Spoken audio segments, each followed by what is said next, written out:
It's a college football game day that feels unlike any other. But in Hattiesburg, Mississippi, it is at long last game day. The offseason has felt like an eternity. We've dreamed to see the day when our beloved game will return. Well, the wait is over. College football is back. The traditions, the rivalries, and the moments that leave you in awe. He may take it all the way. Shivers slipped a little. Oh, and Shivers is in. This is Jones, and he's loose. Ball free, touchdown for an exclamation point. Wow. Our 2020 campaign begins tonight. The season might look a little different, but the game we love is all the same. College football. Welcome back. College football on CBS Sports Network is presented by Geico. Never been happier to say it. The South Alabama Jaguars from the Sun Belt, the Southern Miss Golden Eagles from Conference USA, a reduced crowd here at The Rock in Hattiesburg, Mississippi. So Conference USA, everyone but Old Dominion is playing. Sun Belt playing as well. You see postponed, still question mark, Big Ten, MAC, Mountain West, and Pac-12. So for tonight, we have this matchup, and with that, we say hello, college football fans. It's great to see you. Aaron Taylor, Carter Blackburn, with a ridiculous mustache for one more week. And I tell you what, as the national anthem played and we got ready for this football game, there's a swirl of emotions because still major health concerns, still social justice concerns. And yet, the emotion that we're feeling as we get ready for kickoff is the excitement of a college football season underway. Gratitude. I've got so much gratitude for us to be here. I didn't think it was going to happen. This summer was touch and go, and whether or not we were going to get here and have this moment. Our country's been through a lot. The world's been through a lot these last 5 or 6 months. But sports has always been the great unifier. So for these next 3.5 or 4 hours, let's sit back, shut out the rest of the world, and enjoy the greatest sport on the planet. And we intend to enjoy it. And Southern Miss has been enjoying success of late under their veteran quarterback, Jack Abraham. Well, Abraham's been a 3-year starter, and he led the Conference USA's best passing attack a season ago. Started out red hot, a 4-to-1 touchdown to interception ratio, but down the stretch decision-making, hesitancy was a factor. He's got to clean that up because turnovers were the biggest problem that the Golden Eagles had a season ago. So you have a veteran quarterback on the Southern Miss side. Meanwhile, for South Alabama, Desmond Trotter, a young quarterback who they're hoping catches fire in 2020. Yeah, the Jags offense was stuck in the mud a season ago until Desmond Trotter took over. He started the last 4 games and really jump-started this offense 30% better in almost every statistical category and really led the charge against that Arkansas State team that finished the season with 8 wins. It was a huge upset. If this offensive line can give Trotter time, he will be able to deal and deliver the football to the greatest group of wide receivers that maybe has existed underneath Steve Campbell. Well, Steve Campbell's certainly hoping that's how it works out tonight. 3rd season as just the 2nd coach in South Alabama football history. Program started in 2009. Jay Hobson, 5th season as Southern Miss head coach. Very familiar with Southern Miss. This is his third stint, but 4 seasons, 4 winning seasons. Southern to the top is the goal in 2020 to get the Golden Eagles back atop Conference USA. And as you would expect, in early September in Hattiesburg, Mississippi, it is warm and it is balmy as we get set for kickoff. And since it has been a while since you've seen a kickoff in college football, we remind you, 2nd year you've had the fair catch rule on the kickoff. So if you have inside the own 25-yard line, if you have a fair catch, it's going to come out to the 25, and we're going to start playing from the 25. Well, here it is. There have been other college football games, but this is the first FBS versus FBS game on national television, and it is our privilege to bring it to you on CBS Sports Network.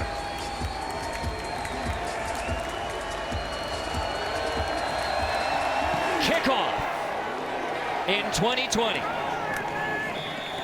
And it will be South Alabama who starts at the 25-yard line.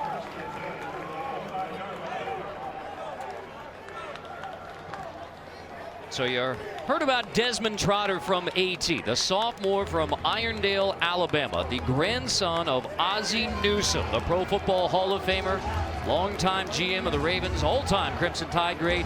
As A-Tim mentioned, closed 2019 with phenomenal 4-touchdown performance in that upset win over Arkansas State. He shared the job as a freshman, now as a sophomore. It is Desmond Trotter's job at quarterback. Trotter pulls it, and it is incomplete. Tried to start with a quick hitter into the hands of Jalen Wayne, and it is incomplete. Trying to get it rolling, and Aaron, just as you expected, try to get it into the hands of the playmakers. I know you have your eye on the South Alabama offensive line. Well, they really hold the key to this entire offense. They have to run the ball to make Southern Miss respect them enough and stay balanced so that they can throw when they want to and have time to protect Trotter. South Alabama 2-10 last year, the only Sun Belt win, the closer.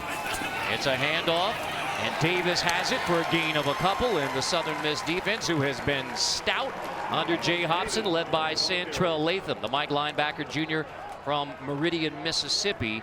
And it is especially the secondary for this Southern Miss Golden Eagle defense, almost elite. Very good. This was a defense, this nasty bunch that flew around. One of the things they did an extremely good job of is getting after the quarterback, particularly on third down. And here already, 3rd and long for South Alabama against that aggressive D. And here they come. Trotter steps up and delivers to the outside. Tolbert has it. Tolbert goes rolling.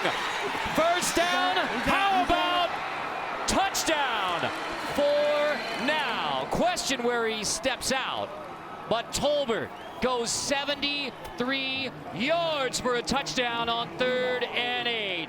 Touchdown, South Alabama. Got to take a look to see if he stepped out. But what an incredible way to start and jumpstart this offense. That right foot looks good, Carter. This touchdown is going to stand as called.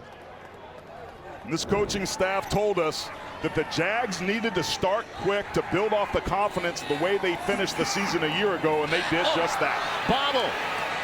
And now a toss to the end zone on the 2-point. That looked like a bad hold there. Tanner McGee is the 3rd-string quarterback. He's taken over as a holder in place of the punter, Jack Brooks. So McGee ready for a scramble. All right, it's imperfect, but oh, does it look good to say touchdown. This is what Tolbert does best. Last season against Arkansas State, had 4 touchdowns. Jump starts this offense out of the gate. Jags up 6. Jalen Tolbert and the Jags are happy football's back. 73-yard touchdown, 6-0 South Alabama. Let's check in with Aaron Taylor's keys to the game. So far, so good for the Jags up front. Defensively, they have to win the trenches with some youth. The defensive line was the strength of the defense a year ago. A bunch of seniors left. For Southern Miss, the offense has to protect the football. We talked about the role that turnovers played a season form ago in this defense. Limit the explosive plays. Defensive coordinator Tony Pecoraro told us that we cannot let them get behind us. 2 missed tackles early on, showing the effects of this weird and unique offseason leading up to this first game. So openers, you always say, hey, tackling, special teams, there's going to be some things that aren't tightened up. This one, especially because of the limited practice time, players in and out, down and up. And, I mean, putting a roster together for the opening game, that's been a challenge for everyone as well. It's what we expected. It's what the coaches expected. Maybe not to show up as quickly as it did, but you have to settle down and do what we've done all offseason if you're Southern Miss, and that's relax and adjust. Well, case in point for Southern Miss, Jalen Adams opted out. He returned 3 kicks for touchdowns last year. So it's Baker and Ragsdale who are back, and it'll be a touch back for Southern Miss, bringing it out to the 25-yard line for the Golden Eagles as the Jags and the Golden Eagles are separated. Abraham, the classic undersized, under-recruited player, grows into a star quarterback, right? Southern Miss, his third collegiate stop after Louisiana Tech, Northwest Mississippi. Now a third-year starter for the Golden Eagles. All the numbers have been big, but the challenge this year, cut down on the interceptions. 15 a year ago as a junior. Decision-making was a factor, and the factor was he wasn't making decisions. He was hesitant. He wasn't trusting what he was seeing and just letting it rip. Abraham on first down. This is Ragsdale with the carry. The Jags rally to the football. Southern Miss wants to run the football a whole lot more in 2020, and they will attempt to do so with an offensive line largely back from 2019. 4 returning starters for this unit up front, but you're right, Carter. They were third in the conference running the football, only 117.5 yards per game. That is not good enough. They're looking for more balance under first-year coordinator Matt Kubik.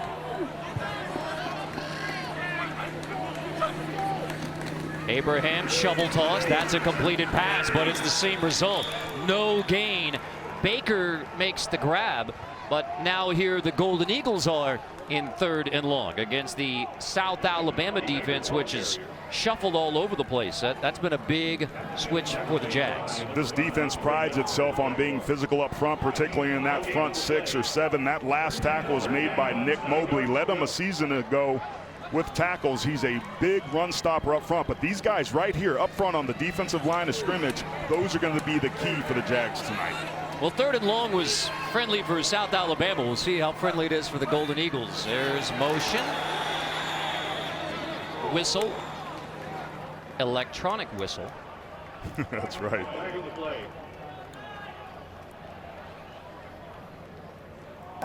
Offside. Defense number 7 jumped in the neutral zone and caused an offensive play to react. 5-yard penalty.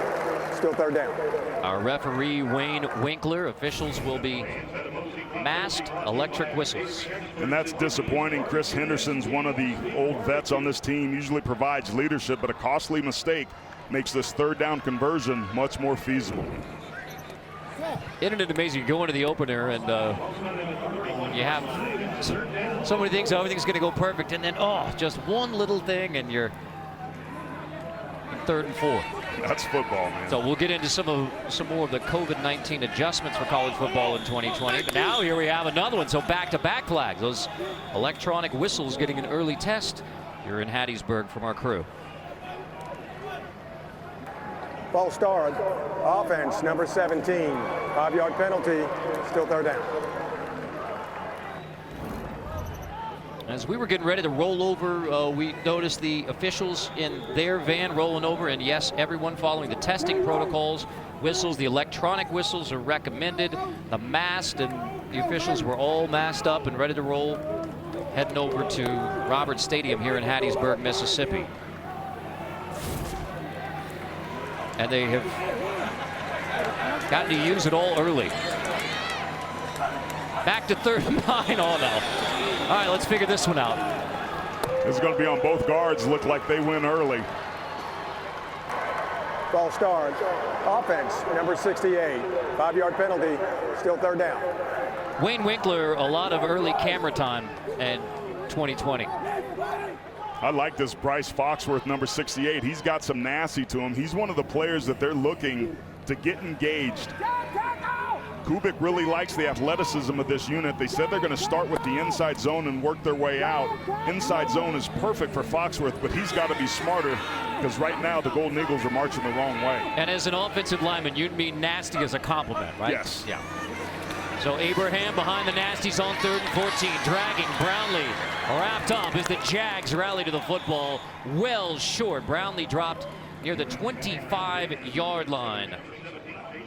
And it's DeShazer who leads the way.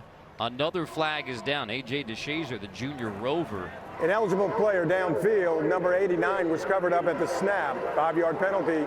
Still 3rd down. Correction, that penalty is declined. Here we go. 4th down. Makes sense. We've seen enough of 3rd down on this series. And we've also seen mistakes by both of these teams, and that is part and parcel of just how disjointed this entire offseason has been.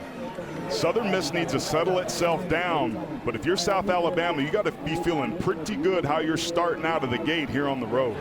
Jalen Wayne is back. Mason Hunt will punt from the 15. Short, but a good roll for the Golden Eagles. Short punt, good roll out of bounds at the 31-yard line. So South Alabama with a big touchdown to get it started. Missed PAT at 6-0 Jags on the Golden Eagles to get it started on the 24-hour home of CBS Sports. South Alabama started playing football in 2009, scored a huge season-opening win at Mississippi State in 2016. Then they knocked off a ranked San Diego State team later that year. Now, so Mobile, Alabama with it's a short drive. In fact, they came up on game day. They came up leaving about 4 o'clock today. That's Tolbert, who was tackled on the edge by Brooks on first down. A strong baseball tradition at South Alabama as well, including Luis Gonzalez. Diamondback fans are cheering, Yankees fans are booing, and Marlon Anderson. So a relatively quick run up from Mobile, Alabama to Hattiesburg, Mississippi. Nothing doing on second down as well. Carlos Davis wrapped up, and that's Latham on the stop. And now here we are at third down, which was very friendly the last time when Tolbert broke it for 73 yards.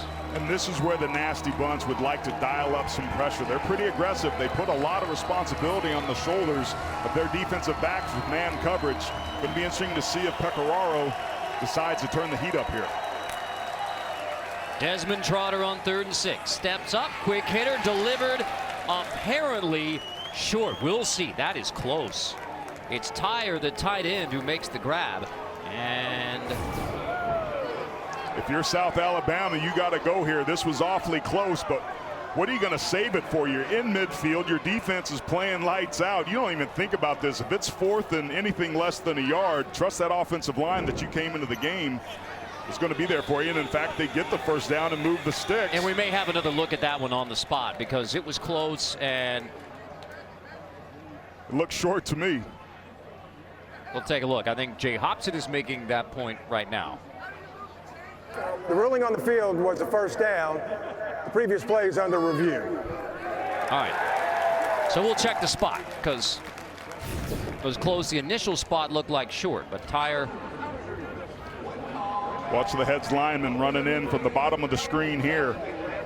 He's running in right towards the football, and he looks to be inside of the yard to gain marker just beyond that 40-yard line.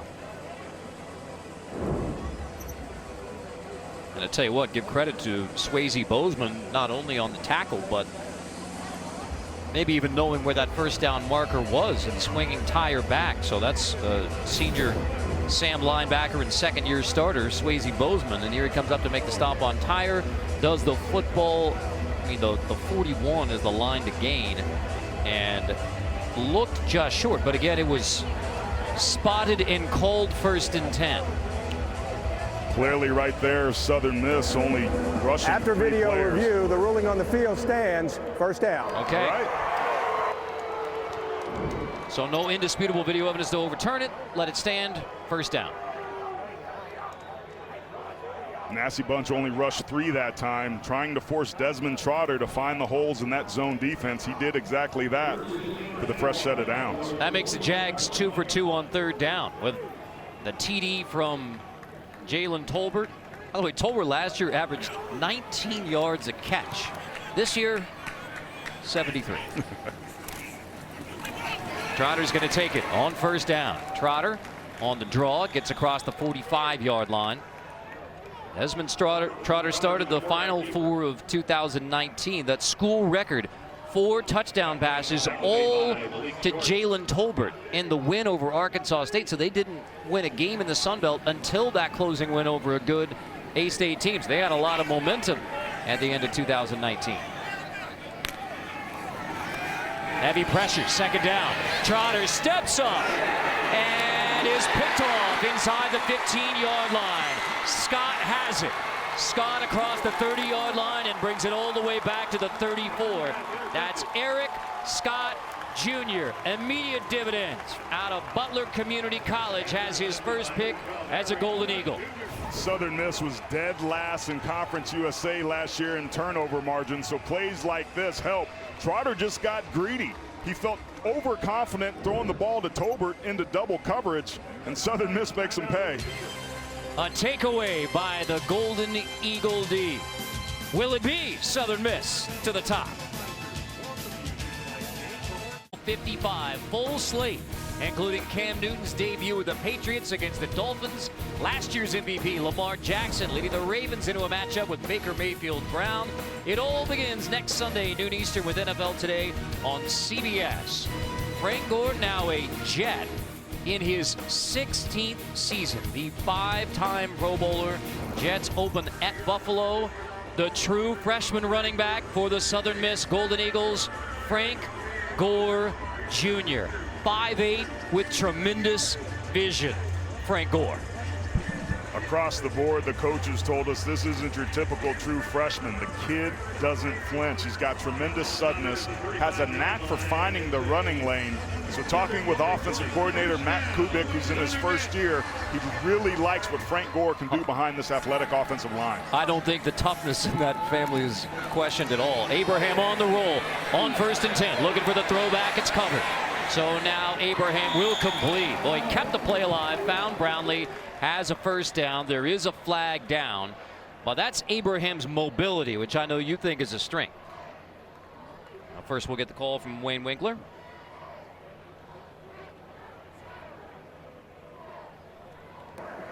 Ineligible downfield player, offense number 63, 5-yard penalty, replay first down. These are killers. This is going to be the right tackle, Fletcher, right here. Keep your eye on him getting downfield. Gets a nice block there, but clearly a little bit more than the 3 yards that you're allowed. Give him credit for the aggression, but another costly penalty up front for Southern Miss. I like to teach you about offensive line play, so we can break that one down in our spare time. Abraham pop, that slip, and it nearly broke. A 50 is Tim Jones, the big play wide receiver. In fact, the only wide receiver coming back for Southern Miss who had a catch last year. This one for 20. Yeah, the 3-year starter's Mr. Reliable. He's also the best blocker on the team. The only returning starter or player with a catch for the Golden Eagles a season ago, and he came up big there on that quick slant. Gallman had a touchdown saving tackle. Now to Ragsdale on the ground. Still was the ball out. Ragsdale's down. Looked like Cole was thinking about coming away with it, but Ragsdale is down. Still not much doing in the running game for the Golden Eagles early on. Not for either of them, really. We have, let's see, a combined 8 rushing yards in the game so far. And they both wanted to come out and establish the run, but the timing of offensive linemen has been really interrupted throughout the summer and the early fall practice, so I'm not surprised by this. Abraham fakes it, tosses it. That's Grayson Gunner, the graduate transfer from Arkansas, who has his first catch as a Southern Miss Golden Eagle from Madison, Mississippi. Coaches told us that Gunter really separated himself from the rest of the tight ends. Just a quick bootleg, and he's dragging across. That's the athleticism that you need at that position in the offense, and a little bit of the sprinkling of Matt Kubik, the offensive coordinator. Hurry it up. Try to get it back to the run. Inside zone. Ragsdale drop. No gain. Maybe a loss. Now through the air, you've had 36 yards on the last 2 pass plays. That one went for 16 to Gunter. But clearly Matt Kubik and the Golden Eagles trying to establish the run. Well, you have to do enough to make the defense play you even so that you can create the matchups and the looks that you want to take advantage of the receivers that you can have to go down the field. It was Trotter who threw the pick to give the football back to the Golden Eagles. Now Abraham trying to take advantage. Another handoff. Jags rally to the football, shove back. Nothing doing there for Baker. DeShazer leads the way again. These linebackers are just coming downhill. This is a counter play where you pull 2 backside offensive linemen, But this young defensive line for South Alabama is really winning their matchup early on here. That was the big question mark. That was the strength of the defense a season ago. It was a senior-laden defensive line. They were big and stout. 5 of these 9 players up front are first or second year players, and they're playing pretty well here so far. Abraham on 3rd and 10. Leaves it high and incomplete. On the hands for Tim Jones, but he was high and it's knocked away. Excellent coverage from Devin Rocket, the senior from Oxford, Mississippi. A little bit of pressure right as he was throwing the football from the backside. You wonder if it affected him or not. That's a catchable ball by Jones. Not an easy catch, but one he's got to come down with. Southern Miss, the big loss in the receiving corps. Quez Watkins, who led CUSA in receiving yards last year, went to the Eagles, 6th round pick. Mason Hunt won the punting job. Jalen Wayne back for South Alabama. So Golden Eagles get a takeaway on defense, but it results in no points.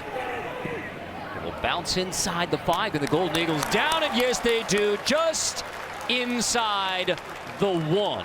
So no points on the board off the takeaway, but that is a big-time field position win for the Southern Miss Golden Eagles. So give credit. Southern ready. They got the Jag backed up.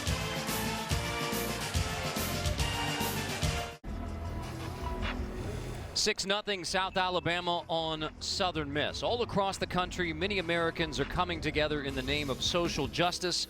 Last Friday, men and women on both the South Alabama and Southern Miss campus came together in a sign of unity. Both athletes and non-athletes marched for equality. Southern Miss head coach Jay Hobson, and our conversation with him and some of his comments this week, AT, he talked very openly about diversity is a strength. I really liked that conversation with Jay Hobson. And Jay Hobson also said, when you're on a football team, you get so close, it's like brothers. And when a brother raises a concern, you listen to what that concern is. And for you and me, football has brought us together to share our off the mic. We talk about these things all the time, and we feel it, and it's real, and I know it's real for you. Sports has always been the great unifier. It brings together groups that wouldn't ordinarily mix, but it challenges us to listen, to be better people, to push the envelope of what has been the status quo. To your point, it's done an excellent job of bringing you and I together in the friendship that we've developed, and I honor these players and coaches and communities who have done the same in their own ways. Troutter's going to complete. Tolbert across the 10. You know, in our experiences and conversations, there's a reason why injustice should be uncomfortable. And there's uncomfortable feelings right now, and there should be. And that's one of the reasons we continue to discuss this as we discuss a football game.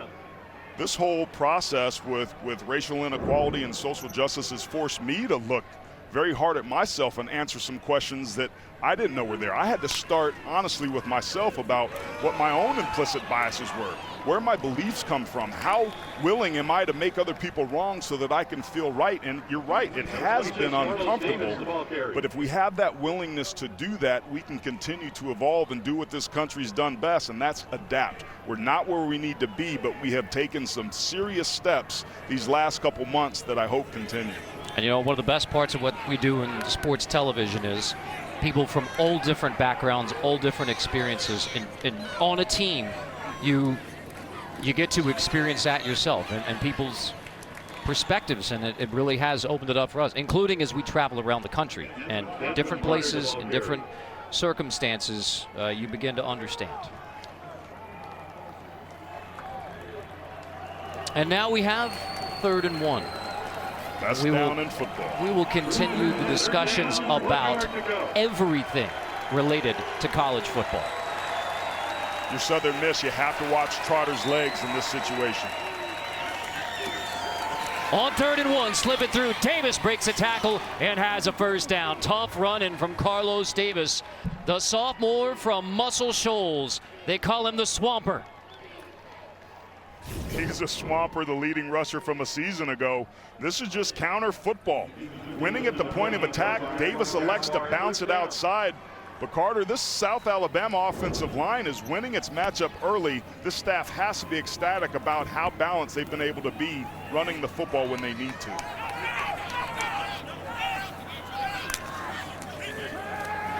Trotter now with some more space. Rolling, chased, Trotter all the way back to the 11.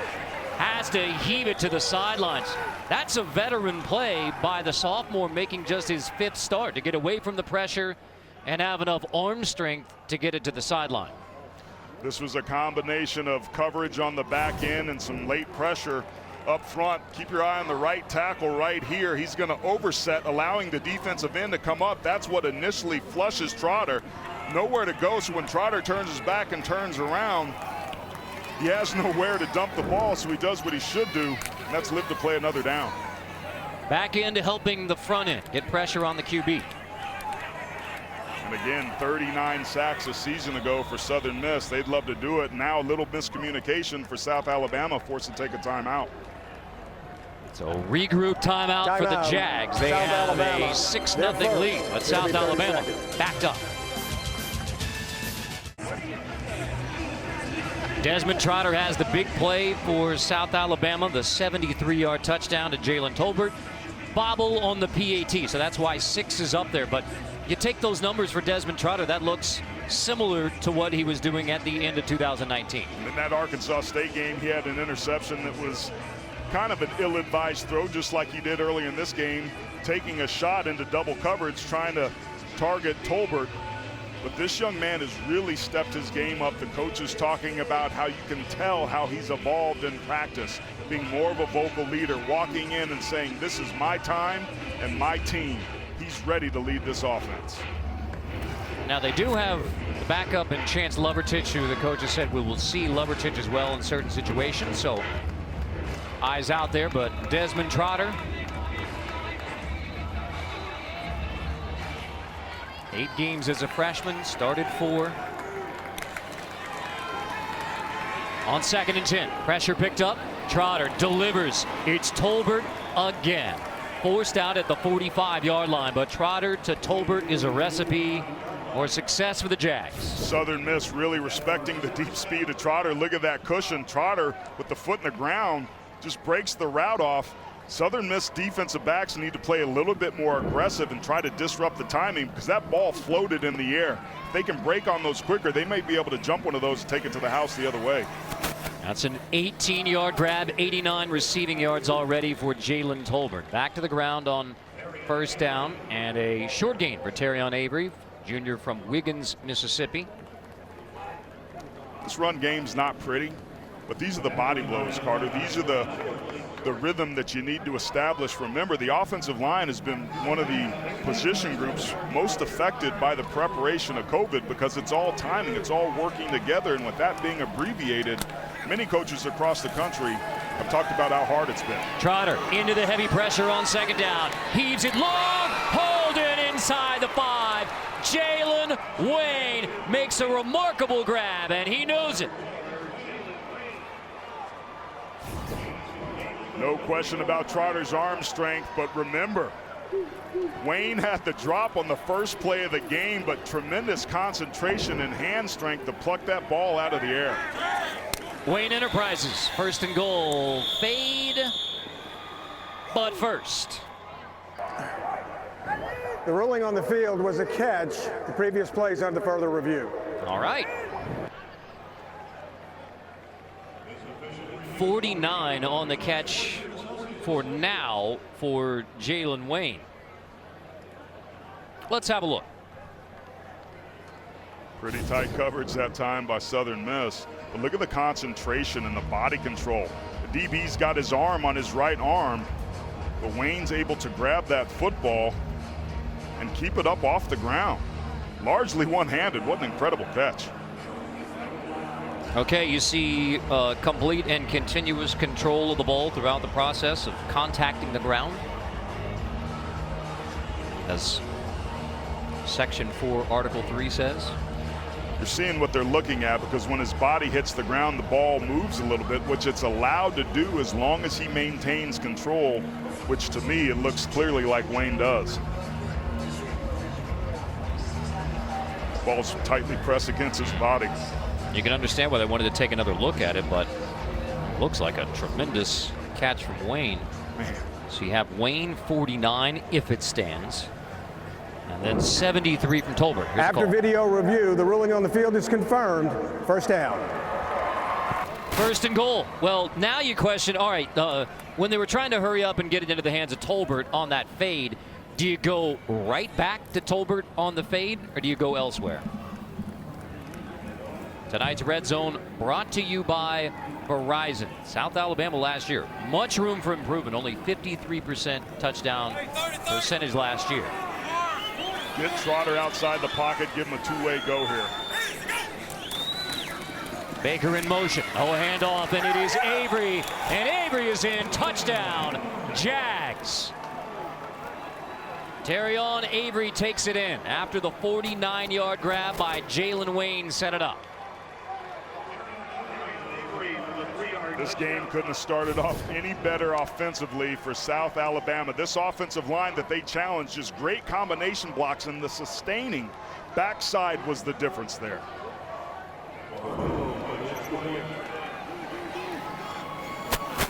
Botch on the hold on the PAT, snap down, hold down, and the PAT is good. So 13-0 South Alabama. The Jags ready to roll in Hattiesburg.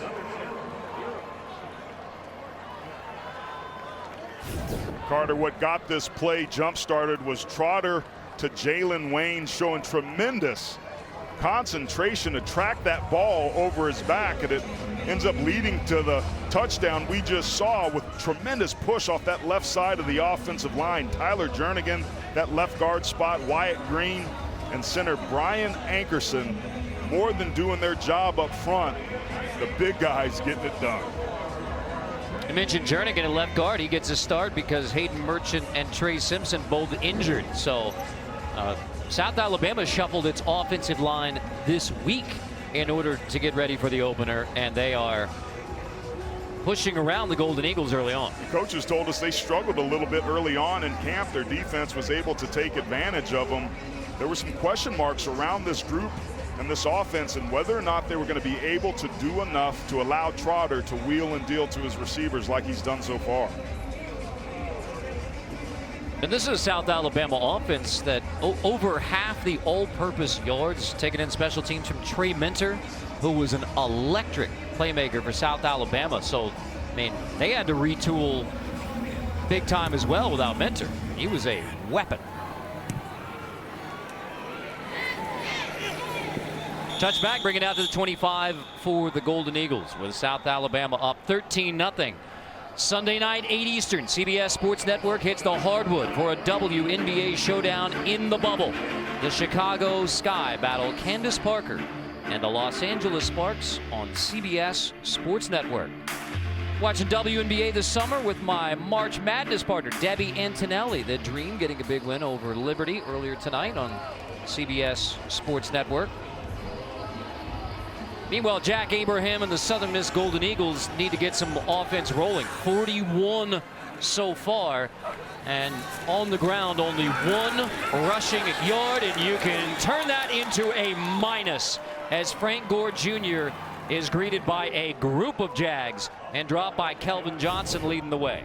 Jeremiah Littles, watch them stunt to their left. Southern Miss is right. There's no running lanes. And then coming off the outside edge is Kelvin Johnson to force it back inside.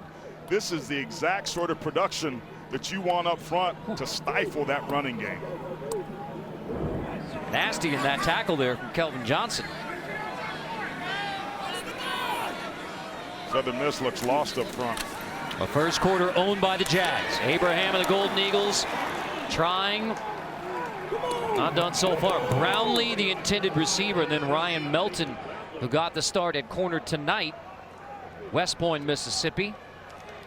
Seeing receivers on both sides of the football tonight having some concentration drops. The ball's in their hand, but maybe being too excited because they're here early trying to turn and run. before they've secured the catch. I'll say this about Jack Abraham, the veteran quarterback, visiting with a longtime voice of the Golden Eagles. John Cox said, biggest thing about the young man you need to know is with this young group of receivers, he's been out there throwing late every day. So trying to get the rhythm down, and yet there is little rhythm for Jack Abraham and the Golden Eagles. Janarius Johnson gets the sack.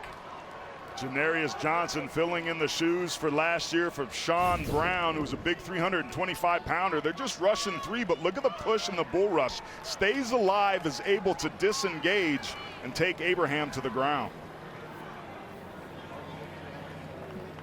Say it again. Janarius Johnson, representing Gulfport, Mississippi. The 2 biggest question marks for South Alabama coming into this season have answered the call mightily here early. And that leads you to a 13-0 start for South Alabama. Before the punt from Hunt, it is the end of the first quarter. This is the end of the first quarter. A college football season and a college football game day unlike any other. That is the end of the first quarter. You're watching college football on CBS Sports Network, presented by Geico.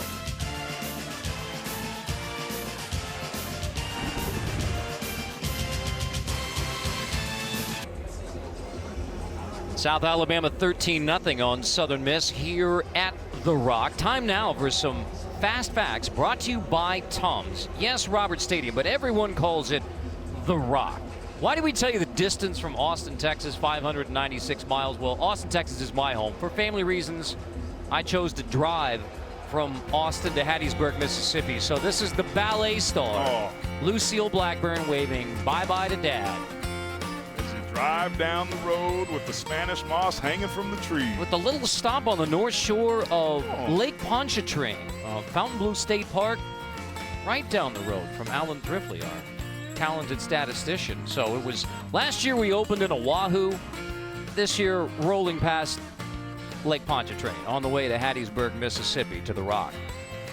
And I tell you what, and I'm not just saying this, our entire CBS sports team, everyone has gone literally the extra mile for the health and safety of all of us. And it is greatly appreciated. We love this. We love the opportunity to do it, and we love the fact that everyone at CBS Sports, beginning with Sean McManus and David Burson, and everyone at CBS Sports has been extremely supportive of the health and safety measures.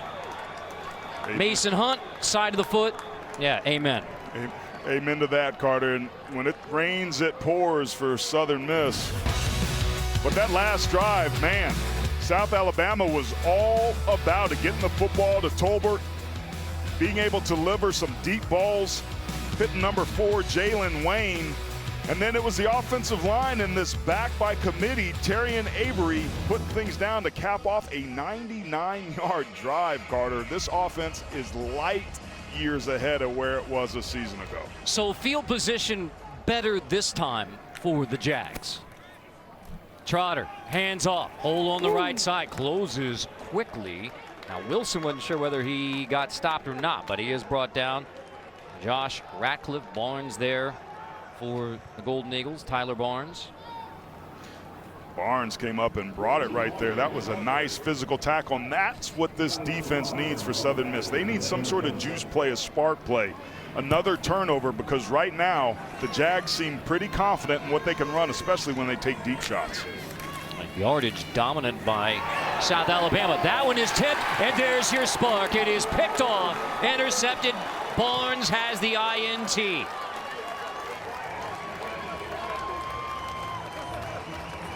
This is when keeping it real goes wrong, running play action with that split flow zone, bringing the tight end Brandon Crum across the backside of the offense. Just some late pressure there, and Barnes with back-to-back nice plays, the exact spark we were just talking about. So the second pick by the Southern Miss Golden Eagles, and don't think I missed, when keeping it real goes wrong. That play action was working wonders for him, but the tight end coming across missed the edge pressure, which forced the interception.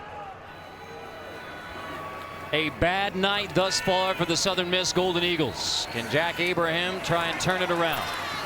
Complete on the edge, slipping away. That's Antavius Willis, the redshirt freshman, Camden, Mississippi, with a nice wiggle after the grab.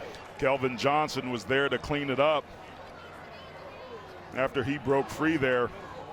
If you're Southern Miss, that's what you should do. Get the ball out of the quarterback hands quickly into your playmakers and let them make people miss in space. Force South Alabama to tackle you. 2nd and 2. Hand off just enough. Frank Gore Jr. has the first down as the Golden Eagles yet again try to get something going. I mean, thanks to a sack on the rush yards, it was minus 10 rushing yards prior to that first down carry by Gore. But the running game is something that often takes time. You can't abandon it and panic. You have to take those body blows. That's a great conversion right there. Get the true freshman in there. Let him get acclimated to the speed of the game so he can settle down. They can turn this thing on. Fake it, toss it. That's Willis again. Willis across the 45. Golden Eagles out to near midfield. Second grab of the drive as Southern Miss tries to get it into the hands of Antavius Willis. That goes for 16. The redshirt freshman doing a good job again of catching and running after the catch. I like the strategy here by Southern Miss, dealing the ball quickly, getting it out of the quarterback's hands. So off the second takeaway from the Southern Miss D. There's Matt Kubik. Said we'll see a whole lot of 12 personnel. 2 tight ends. Now you're down 13-0, but you're advocating, Ragsdale, you're advocating exactly that. Stick with the run no matter what. You can't run counter anything up inside if there's penetration. South Alabama, again, a season ago, the strength was up front, but they haven't skipped a beat. There's a lot of young faces in there that are getting the job done and winning their matchup. That makes it extremely hard to run the football game and even harder for Kubik to call it. Great shot there, Bryce Foxworth, 68. They need him to start turning it on. Abraham fakes it, toss it out of the backfield. That's Gunter, the tight end, with a flag down. Gunter gets to the 45. Grad transfer from Arkansas. Now we check the flag. It's going to be a holding on McCoy, number 87. Was in good position, but grabbed at the very end. Holding offense number 87. 10-yard penalty. Replay 2nd down. You get the holding calls every time. You're out there all by yourself in the open field. If you restrict the movement of the defender, they're going to see it every time. You see the center judge right there looking at that left hand, impeding the defender who's trying to get free. That's an easy one. That's a textbook hold. In space. His hands were inside, but still, you got to know how to play it and when to let go. Made a living on that. I was going to say, spoken like literally a true professional. On 2nd and 18, Abraham on the roll. Complete across the 50-yard line. Tim Jones holds it in near the 49, and Melton makes the stop. Tim Jones, Mr. Reliable. I like the strategy here. Get the ball out of the quarterback hand. Let Abraham break the pocket, change his release point, and force South Alabama to continue to tackle. He's getting into a nice rhythm here. They really need to convert this 3rd down. Can they protect?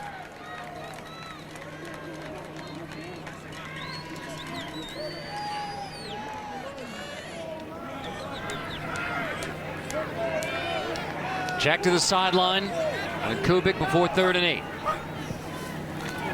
Here comes the pressure. Abraham steps up, delivers downfield. Wow! It is caught, and it is 1st and goal, Golden Eagles. Abraham goes up top to Tim Jones, the preseason All-Conference USA receiver, makes the grab. This was an incredible adjustment back to the ball by Jones. Great concentration, really nice coverage by Flanord. But Jones, the trusty receiver, comes through big time. 47 yards, sets up 1st and goal. Abraham snaps it, hands to Ragsdale. Nothing doing on the left side. Melton makes the stop. 2nd and goal, some shoving. They're going to let that one go for now from Bryce Foxworth. That's the guy that brings some nasty. This is where your offensive line needs to take over. You get inside the 5-yard line. You want to exert your will. This would be a tremendous confidence booster if they could cap this drive off on the ground. Let's see what the offensive coordinator, Matt Kubik, dials up here. Remember, Abraham has some mobility. Abraham's going to hand off to Ragsdale. Spinning, pushing. Ragsdale is in. Touchdown, Southern Miss.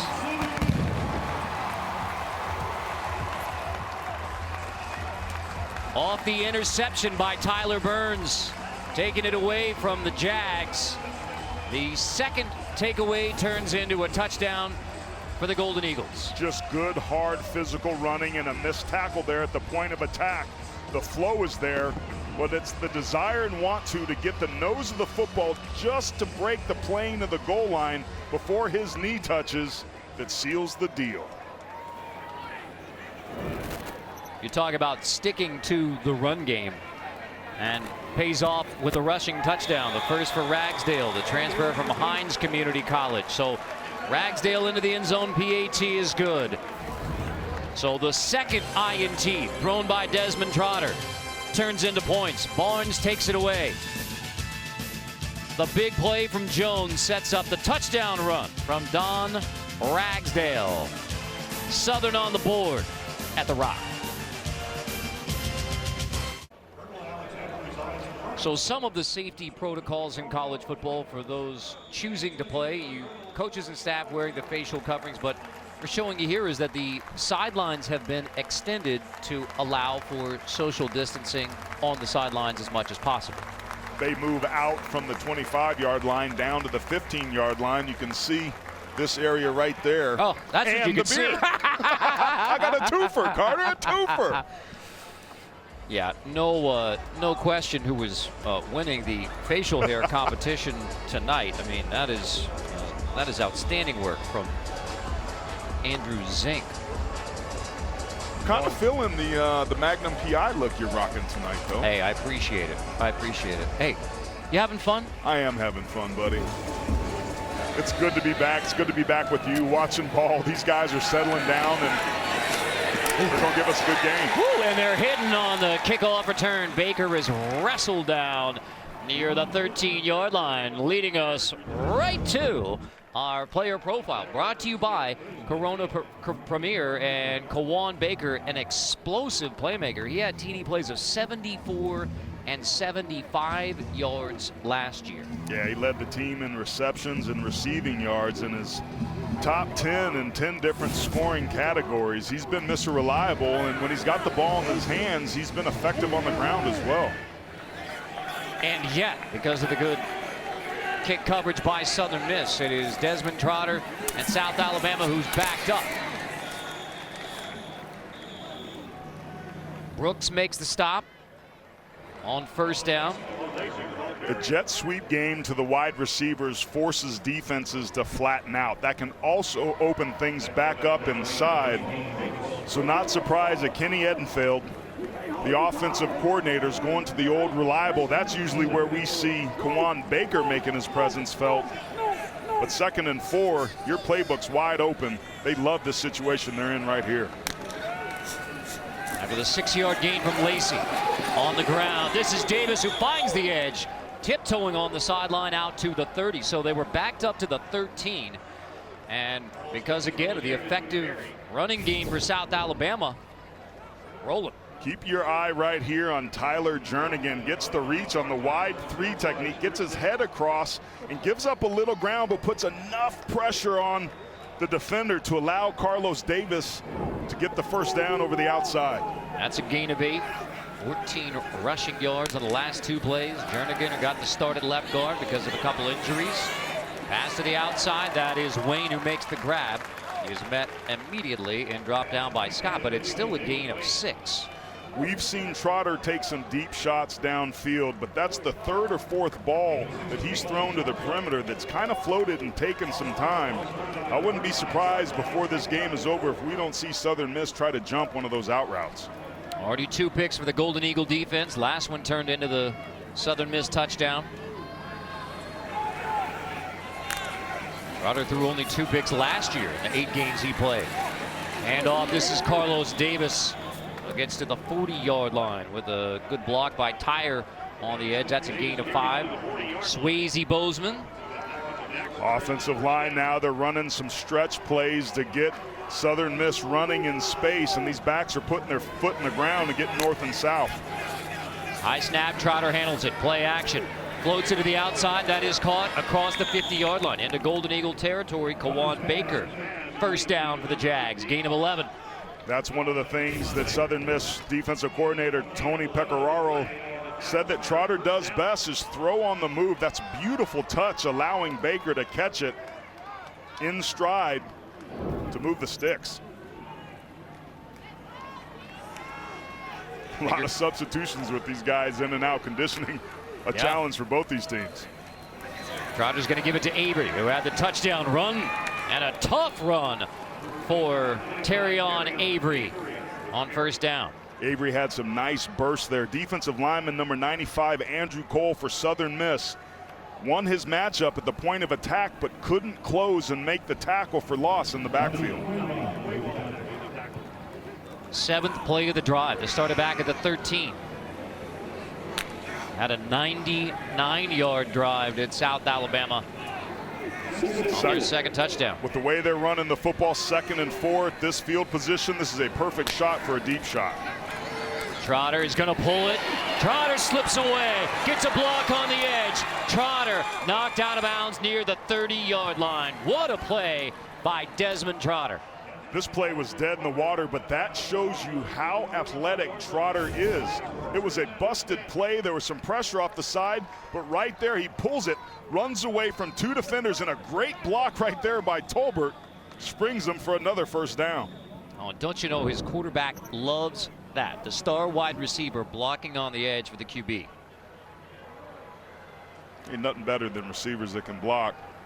Have a Golden Eagle who is down. That is Hayes Maples. And as he's helped back to the sideline, we step aside. Hayes Maples, the sophomore linebacker who is from Hattiesburg, getting attention from the training staff and the equipment staff on the Southern Miss sideline after he was injured on this play, going after Desmond Trotter. Just trying to make a physical play out there on the outside edge. He's a backup linebacker.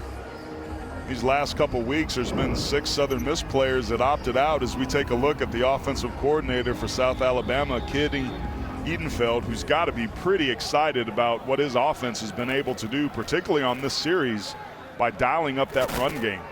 Minus the 2 mistakes by Trotter with the interceptions, they played pretty well. He was at Troy for 10 years, his alma mater. Trotter looks like another busted play, so he just dumps it back to the line of scrimmage, incomplete. He was chased off the edge by Eric Scott Jr. coming on the Cowboy. That corner blitz off the outside edge, and credit Trotter, it was a busted play right there, but just thinking heads up and being quick, gets rid of the football and avoids the sack. Yeah, I'll always watch that boundary cat, Carter. Yeah.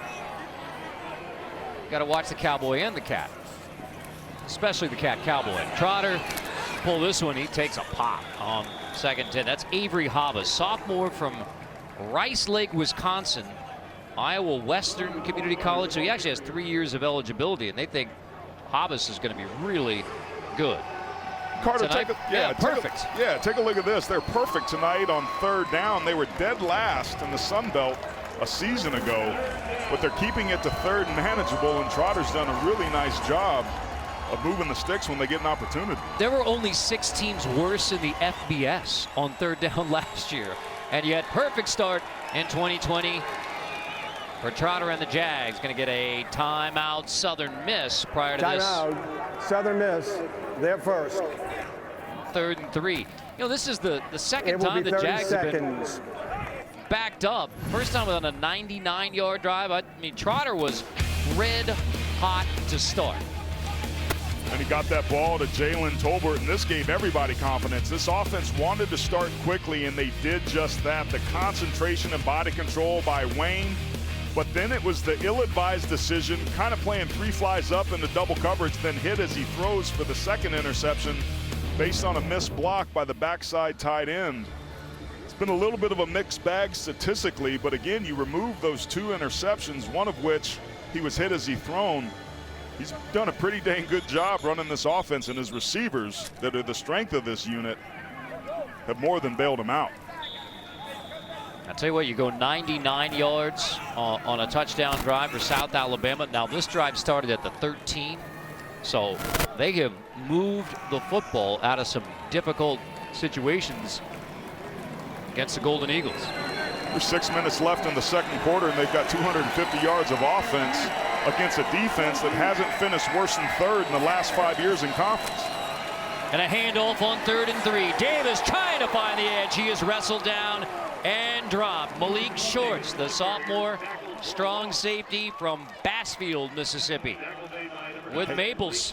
Yeah, he got himself healthy, got back in and made a play. This is decision time for South Alabama. With the way your defense is playing, do you take a chance here and try and convert, or attempt your first field goal of the offseason? That's the first tackle for loss today by Southern Miss. Guajardo on for the field goal, and it is no good from 46.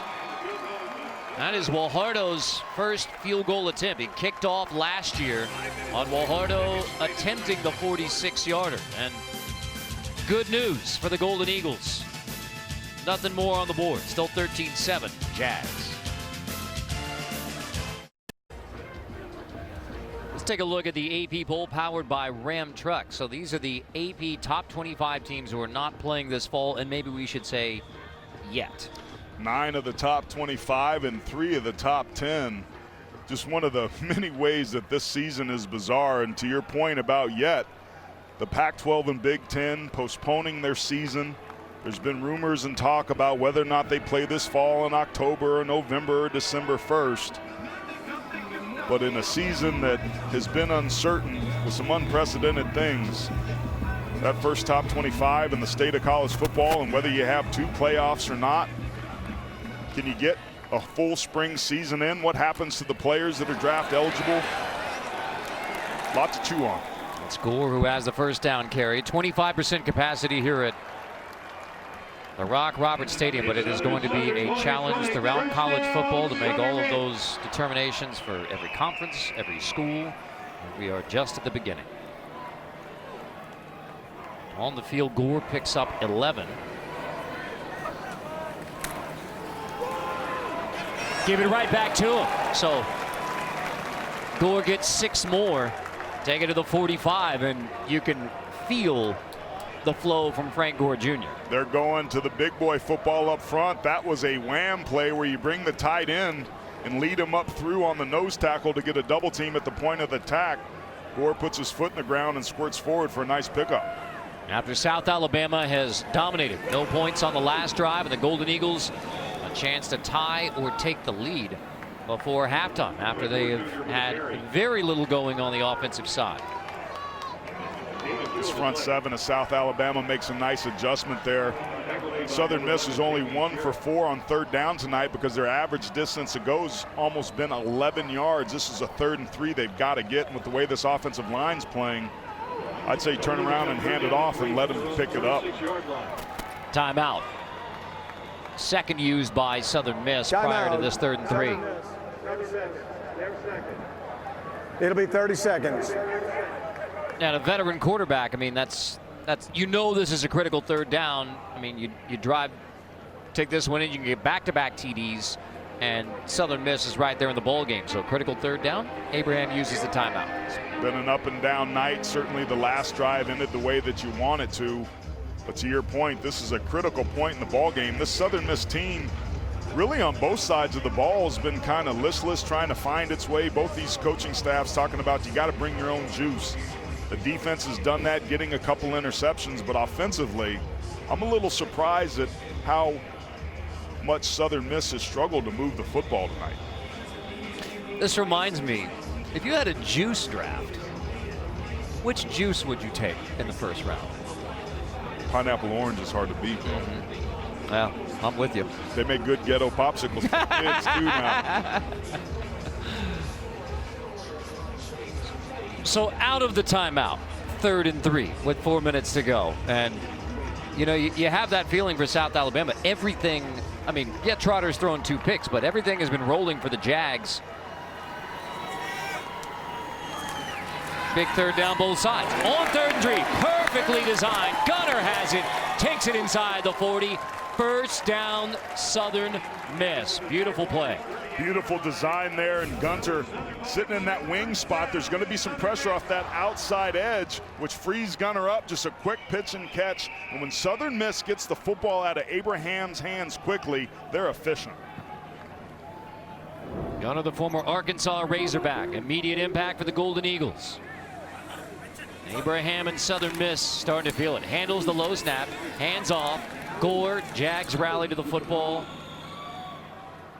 Jamie Sheriff, who started at defensive end, in there on the tackle. DeShazer as well. Low snaps are tough because it throws off the timing of the play. I don't know if it would have mattered there because the Jags defense were canceling gaps left and right, leaving the backs nowhere to run. Trace Clopton and Jack Abraham have been doing this for a while. Clopton started at center since day 1 as a Golden Eagle. Like for his dad Tommy in high school. And off again, Gore, nothing there, and now you got 3rd and 9. He's got unblocked defenders off that backside. Number 11, Jamie Sheriff, a JUCO transfer. Nobody picks him up. The tight end, I don't know if he was supposed to get him coming across on the split flow zone, but you can't have somebody as big as Sheriff unblocked, or that's going to be the result. Officially call it 3rd and 8 on a gain of 1 from Gore. Williams goes in motion. Abraham keeper on 3rd and 8. We'll see. I don't mind that play call there, Carter. And you know what? Correction here. Rather than Abraham, it was Watley on the carry. So that's Tate Watley, the junior, who's in on. Before the ball was snapped, timeout, South Alabama, wow. They're second. So that was Watley It'll who be 30 seconds. relieved the injured Jack Abraham in the Armed Forces Bowl, separated shoulder, and Watley and the offense struggled in that game, but Southern Miss does plan on using Watley in certain packages. However, timeout granted to South Alabama, and now we're going to have 3rd and 8 again. South Alabama wanted an opportunity to be able to talk about it. Game clock operator, please reset the game clock to 2 minutes 58 seconds. 2 minutes 58 seconds on the game clock, please. Now, as much as we enjoyed talking football with South Alabama defensive coordinator Greg Stewart, there was also a maybe even lengthier discussion about fishing, and Aaron Taylor and Greg Stewart could talk fishing all day, I guarantee. Well, we had our Zoom call, right? So my screensaver on Zoom is a picture of me and my son sitting on top of a boat, and you can just see our legs, but it's clear that we're offshore. Coach Stewart recognized it right away, and we just led right into fishing. He's all excited about the new 22-foot cobia he's going to get, which is a nice offshore fishing boat. But, man, we did have a good conversation. Fishing's another one of those things that's a great unifier, just like football. Man, you did some serious fishing these past few months. I mean, I think regardless, you're doing serious fishing, but I saw some pretty amazing picks. We're seeing some unprecedented bluefin fishing in San Diego. These fish have never been in our waters, but for the last 5 or 6 years, we had a run there with a couple of my buddies on the Sophia Rose where we hammered them. We caught 5 fish up to 220 pounds, all bluefin on 3 consecutive trips. It was as good a fishing as I've ever had. The best sushi restaurant in San Diego is Aaron Taylor's house. Now there's discussion about this timeout, and Jay Hobson wants to get clarification as exactly where this timeout came from. There it is, timeout granted. A good clarification because Jay Hobson wasn't sure where that timeout came from. So discuss it. All right, timeout granted, makes sense. Now, the question becomes, who's your quarterback and what's your next play call here? So who is your quarterback and what's your next play call here? It's going to be Abraham. So now you have to respect his ability to throw the football, but just like we saw with Watley, Abraham can run. But these young receivers need to step up and make a play. Again, it's been the balls that get out of his hand quickly that have been the most effective. Southern Miss crowding the line of scrimmage, maybe wanting to make him throw this ball more quickly. Only rushed 3 though. Abraham completes. That's Jones slipping free inside the 25-yard line. Tim Jones on the pass from Abraham. Gain of 12, first down, Southern Miss. Great job of Jones getting open, sitting right over the spot of the ball. Abraham dumps it off to him, and then a missed tackle right there in the middle allows Jones to move the sticks. Tackling been an issue on both sides of the football, but a huge conversion to keep this drive alive by the Golden Eagles. Darrell Luter Jr. finally finishes off the tackle. Junior corner from Hattiesburg. So after the first touchdown drive was a TD run by Ragsdale. On the ground, Gore trying to find the edge. Gore wrestled down on the edge. That's Luter again at corner, but Gore manages to fall forward. So Luter had him wrapped up, but still positive run for Frank Gore Jr. Coker Wright, the right guard, number 60. Keep your eye on him. If you can see him squirt out, he gets a pancake right there, and just enough to let Gore put his foot in the ground and get to the outside. That's the explosiveness and being able to create something out of nothing that these coaches have been raving about. Gore is the run game right now for Southern Miss. Set it up on the screen for Jones. Luter there to blow it up, however. Fighting through.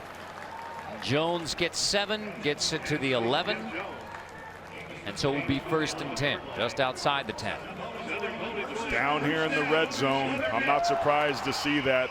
Coaches always say it's not about plays, it's about players. Get the football into the hands of your best players. And on the outside, what we've seen so far, that's 21, Frank Gore Jr., and number 5, Tim Jones.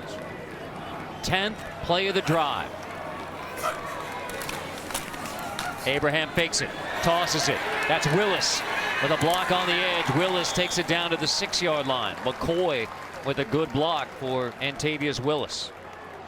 You're getting down here with almost a minute under the second, a minute left in the second quarter. Both these teams with 1 timeout. Southern Miss not really in a hurry, bleed the clock. You've got some time, 2nd and 5. They can still pick up a first down. 8 straight completions from Abraham. And now Gore pushing. Takes 3 of these, shovels it. Abraham, touchdown. Gore to Abraham. Golden Eagle touchdown. Frank Gore Jr. with the fabulous football instincts. Coaches told us the runner's forward progress was stopped before the backward pass. 3rd down. So bring it back. that would be a killer. Coaches told us that Gore just has a knack and a feel for the game. That is an ill-advised play, but one you can only make if you're confident and know what it takes to win, to have the wherewithal to look up here, see a defender in your face and pitch the ball to your quarterback. To be even able to do that as a true freshman is remarkable, but unfortunately this one's coming back off the board. Oh my goodness. I mean, you can understand why Jay Hobson is upset, because that one was blown dead forward progress, so wipe it out. So that's one of the better football plays that won't result in the touchdown. I mean, I understand you want to protect the football, but Southern Miss, they're second. And what's interesting, Carter, is remember the officials this year are going to the electronic whistles. Correction, Southern Miss is third and final timeout. And they said that they were putting them on their hips specifically so that they wouldn't be in a rush to be able to hit the buzzer in their hand and be too quick with the whistles.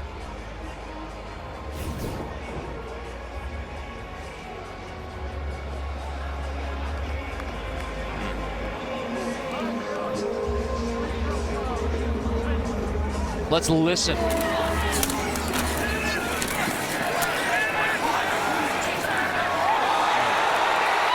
We didn't hear it. Now again, different whistles, electronic whistles, it's different, technology is different, but we've heard whistles, did not hear one there. And you can understand why Jay Hobson is hot about that, because you take a touchdown off the board. That's got to be frustrating, especially a heads-up play by the true freshman to give his team a chance to take the lead here. at the end of the second quarter. And now you got to regroup and get ready for 3rd and 4. Southern Miss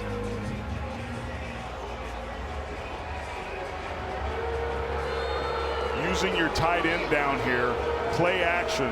You've got to take a shot at the end zone. If you get stopped before you go in, it's going to be virtually impossible, or very difficult rather, to get another playoff. Look for Abraham to throw the football, maybe off a play action, trying to get it into Tim Jones or to his tight end's hands. All right, 3rd and 4, 25 seconds left in the half. Jones here in the slot. Abraham on the roll. Gets chipped. Abraham is just going to roll out of bounds. 19 seconds, stop at 18 seconds, 4th down. And we'll see if the kicking unit comes out. I mean, you would think you'd take the points at this point. In fact, they will. Andrew Stein will come on to kick, but so the touchdown wiped off because of the forward progress stopped on that Gore to Abraham. And you know that one's going to burn for Hobson and the Golden Eagles. Burn big time, but this is the right decision to kick this field goal. They can get to 10 points, and remember, Southern Miss gets the ball to start the second half. And it's Bourgeois who comes on for the field Illegal goal attempt. substitution. Kicking team had more than 11 players in the formation. 5-yard penalty. Still 4th down. Not a big deal. 5 yards maybe even makes it a little bit easier for Bourgeois there. But Clock was not run. Rather than Stein coming out, who handled the placements last year, Bourgeois will come out for just his 3rd field goal attempt, 25-yarder.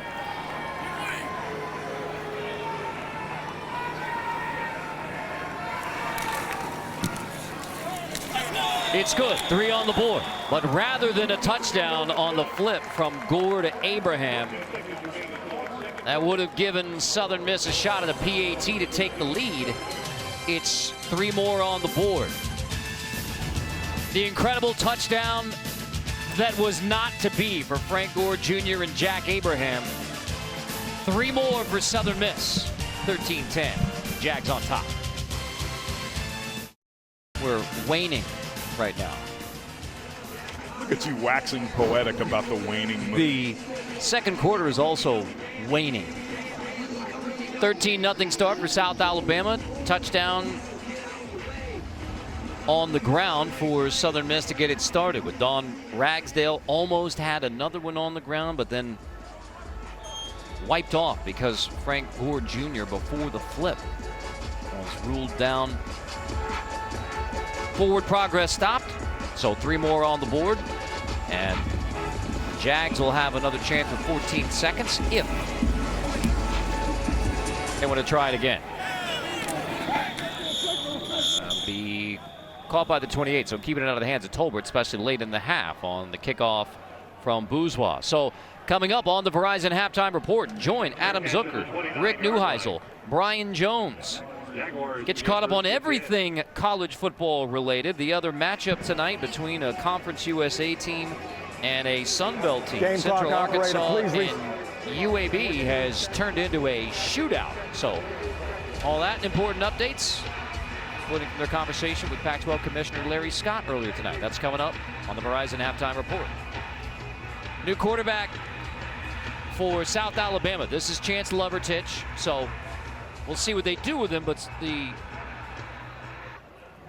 Mississippi Gulf Coast Community College transfer Bulldogs went 12-0, JUCO National Championship, and they like Lovertich, so they will play him. Caught on the edge, out of bounds. Wayne makes the grab, and Lovertich is a weapon as well. They love that he can play. He's not that big, but they like the way that he can deal the football. How about the confidence with 14 seconds here in the half to go? They let him throw on his first play of the season as well as this game. Remember, with the one time out there, they can take some deep shots if they get it over the middle. But you'd have to imagine. Almost picked by Maple. So 5 seconds. Factor into this for South Alabama. This may be where you take a knee because you don't have much confidence in your kicking game in Guajardo. I mean, the kicking game has really been a struggle last couple of years for South Alabama. So when you factor that in, 5 seconds, we'll see. Maybe you take a shot, but after that was nearly picked. Go ahead and kneel this one out and jog it on out and regroup, and that looks like exactly what they're going to do. That last pass was ill-advised. Not a good decision there. Certainly not. So take the lead to the half. Yeah, South Alabama got off to the 13-0 start, 10 unanswered for Southern Miss, but for the Jags, a solid start to 2020. Steve Campbell has to be pleased with a 3-point lead on the road. So coming up, we'll send you to the Verizon halftime report here in Hattiesburg, Mississippi. 13-10, college football on CBS Sports Network, presented by Geico.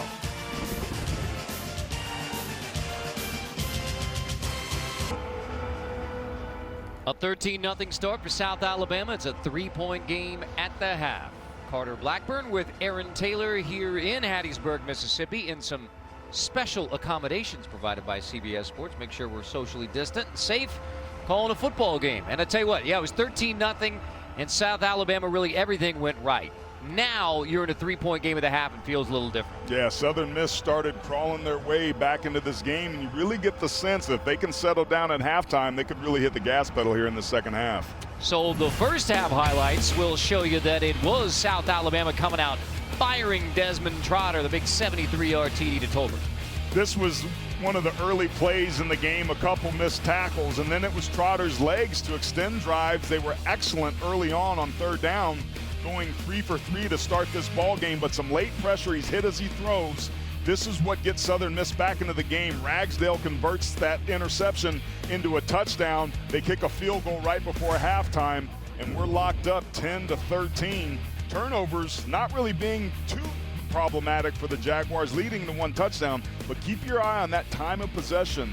The Jags defense has been on the field a lot longer than Southern Miss's. First half stats brought to you by DiGiorno. Ironic that Southern Miss's touchdown was a rushing touchdown, because only 25 rushing yards in the first half, and one of those quirky numbers, 29 rushing yards for Frank Gore Jr. But you take out some sacks, and that means the team-wise they have less rushing yards than Frank Gore Jr. had. But it will be Southern Miss football to begin the second half.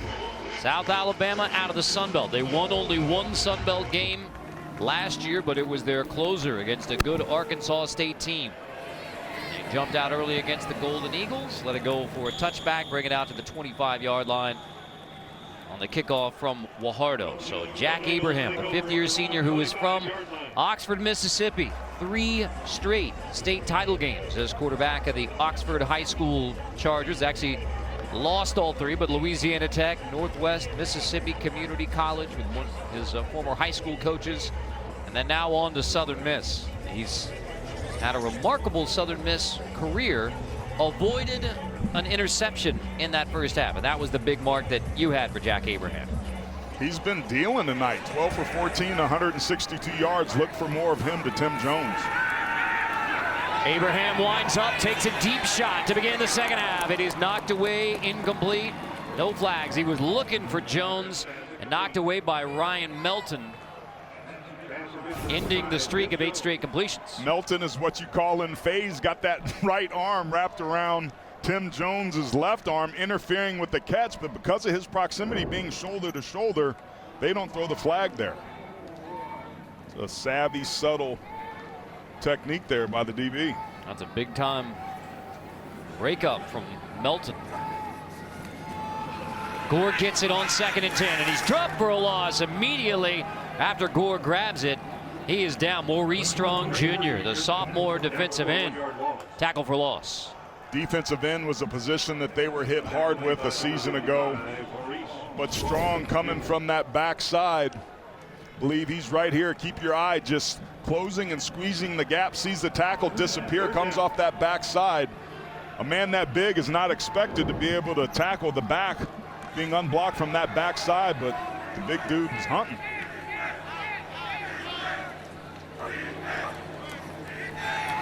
On 3rd and long, Abraham pressured, release is incomplete. The pressure forced him to get rid of it as Jones was dragging, and Jones would have had a catch and run. But Riley Cole gets the pressure. Riley Cole was a very savvy pass rusher a season ago, played outside linebacker. This year they moved him inside, but on passing situations still like him to come off that outside edge. defensive coordinator Greg Stewart telling us in 30 years that he's been coaching, Cole has the best motor he's ever seen. That's amazing. I don't know if there's a better compliment from a coach to a player than to respect his tenacity and want to. Riley Cole's already earned his degree as well. Hunt had some struggles in the first half. This one hits around the 44. It'll be down 44 or 43. We will check. So South Alabama football, but Desmond Trotter. This is late in the first half. As we look back at this play, it was Maples who left the game, but looks like Trotter may have taken a pop. So then right before the start of the second half, that's Trotter trying to get it warmed up, but you can see that Trotter clearly something bothering him there. So keep an eye on that, and also keep an eye on Chance Lovertich. He had the last series of the first half, but it is Trotter winding up again and heaving long, batted away, incomplete. It was intended for Tolbert, and Eric Scott Jr. breaks it up.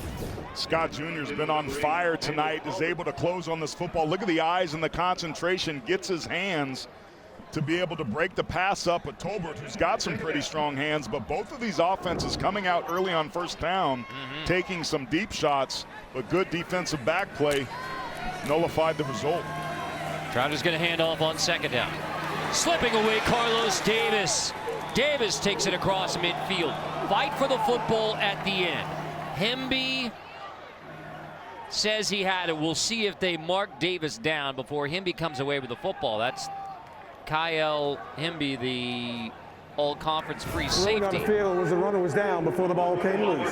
First down. Eludes two defenders. The third one hits him. It's hard to see from that angle. Jags may want to snap this. Move Tyre into the backfield, snap it. Now it's in the books. Give it to Davis. Try to find the corner again. Davis brought down by Maples. Nothing doing on first down. Something looked off on the timing there with the mesh between Trotter and the back. Is 32 Hayes Maples coming up a little gimpy again. Remember, he got injured early on in the first quarter, first half, and he goes down. Something's not right, grabbing that right knee. This will be the second time that Hayes Maples has had to go to the Southern Miss sideline. We haven't seen Swayze Bozeman in a while either. We'll see if there's any update there. Can't see anything really there. There was some torque and twist with the way Davis spun and broke to the inside, but he's walking off on his own power, and that's always a good sign. You know, Carter, injuries have been one of the things I've been curious about as this season goes on. With no spring practice, limited or interrupted fall preparation, you wonder if there's going to be more soft tissue injuries just from lack of use. Football is a sport that requires you to become calloused, to get your body conditioned to take the pounding that goes on. We haven't seen that much here tonight, but something to keep our eye on this season. Trotter hit as he throws, completes, delivers to Baker with a stiff arm, takes it to near the 35. Kawan Baker. Good effort from both Trotter and Baker. Good release backside by Trotter to come and get himself open. Beautiful ball right there on the hip, a little bit behind, but that's the second time they've run that to Baker, and the second time they've been successful. Tyreek Moody makes a stop, gain of 7. Throwing on the move is not easy for a lot of quarterbacks to do, but Trotter makes it seem like it is. Trotter hit as he throws again. That was nearly another pick. It was low. Trotter was drilled. Brooks nearly had the third pick off of Desmond Trotter. It's fourth down. That's unfortunate, a 3rd and 3 situation, but there was a lot of confusion. Looked like the right side of that offensive line thought that there was going to be offsides or something, but South Alabama's thinking about going for this. With the way their offense has been humming, I like this decision. Be aggressive. This is a 3-point ball game, but to do so, get Trotter outside the pocket in case nothing's there. He can pick it up with his legs. Still haven't punted tonight, South Alabama. Play clock winding. 3 seconds. 2. They get it off. Trotter completes. And it is a 4th down conversion. Baker has it, and he's still on his feet. Baker inside the 20. Wrestled out of bounds. A tough tackle from Malik Shorts. Flag is down for now. Gain of 20. 1st down, 4th down conversion. Great catch and run there by the leading receiver from a season ago. Offense number 8. 10-yard penalty. Replay 4th down. That's a killer. That's on wide receiver Jalen Tolbert.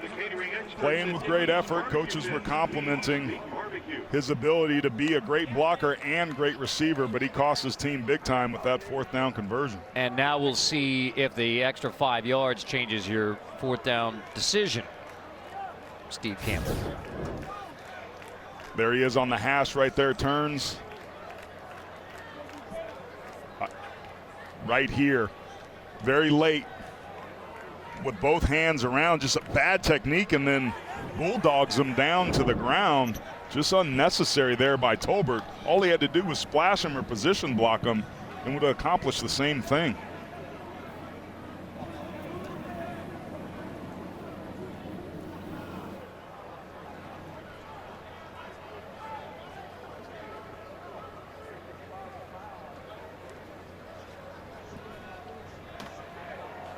So from the spot of the foul, my bad on that 4th down distance, you got from the spot of the foul in the hold.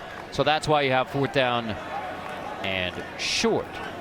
Now, that doesn't change what you're thinking. It doesn't change anything. Please reset the game clock to 11 minutes, 51 seconds. 11:51 on the game clock, please. But I tell you what it does do is it changes your thinking on the play call. Instead of throwing the football to Quan Baker, put Carlos Davis in there or sneak this thing. Get it jumbo. Trotter with a good push, and that's easily a 1st down for South Alabama. So despite the flag for holding that wiped out the 4th down conversion, they pick it up anyway and keep the drive alive. I can't tell you how much this speaks to the offensive line and the confidence that this staff has in that unit. That was one of the big question marks coming into this game, was with these guys, 4 returning starters, with some new faces with Tyler Jernigan in there, be able to hold up, and they've more than done that. Give it to Davis on 1st and 10. Carlos Davis slips out. How did he get out of there to the 31? Davis kept it alive and just squirmed away from the Golden Eagles. It's a remarkable gain of 2. Being stout against the run is what the Golden Eagles do. Some great jobs of getting hats to the football, defeating blocks, crossing faces, but they didn't finish. And because of the second effort by Davis, he gets something out of nothing, which should have been a 2 or 3 yard tackle for loss, putting him behind the chains. They get a small pickup out of it. 7 plays, 33 yards so far on this one for South Alabama. And now Trotter, heavy pressure, tries to dump it off. Is that a forward pass or is it a fumble? If it's a fumble, it's Golden Eagle football. They're going to call it incomplete forward pass. Ruling on the field is an incomplete forward pass. Looked like he was trying to throw it to his left tackle. I don't know if I saw an eligible receiver there. He's inside the pocket. You have to see if the ball went past the line of scrimmage or it's intentional grounding.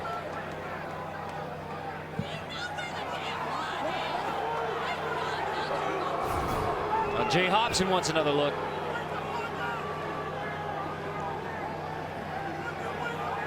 That looked The lateral. ruling on the field was an incomplete forward pass. The previous play is under video review. It was immediate continuation of play. Carter, I think Southern Miss has a strong argument that that was a lateral and therefore a fumble, which would give them possession. They have turned up the pressure on Trotter. He's made some good decisions. Boy. Yeah, and just when we're complimenting the Jags offensive line, they were extremely porous on that one. The nasty bunch getting nasty and putting pressure on the quarterback, which was a strength of theirs last season. All right.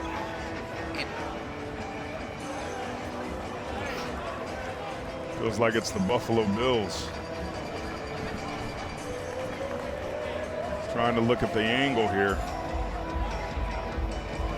That ball looks to be just shy.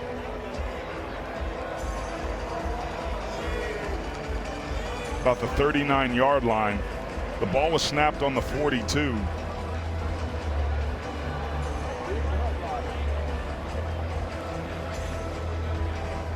Remember, the ruling on the field is an incomplete pass. So they would need indisputable. Yeah, I'm thinking this was a tough one to overturn. Really tough. And this may be more of a stands rather than confirmed situation, because if it's forward, it is just slightly forward. After video review, the ruling on the field stands. Incomplete pass, third down. That's another tough one for the Golden Eagles. But the call on the field was a pretty immediate, incomplete pass, forward pass, and therefore it will stand. If you're Southern Miss, you're thinking pressure here, 3rd and long. You have to respect Trotter's legs. He can bail outside or through the B gap up vertically, maybe have a spy on him to make sure he doesn't beat you. 10th play of the drive is a deep shot. Trotter, it is hauled in. Tolbert has it. Touchdown, Jags. It's Trotter to Tolbert again.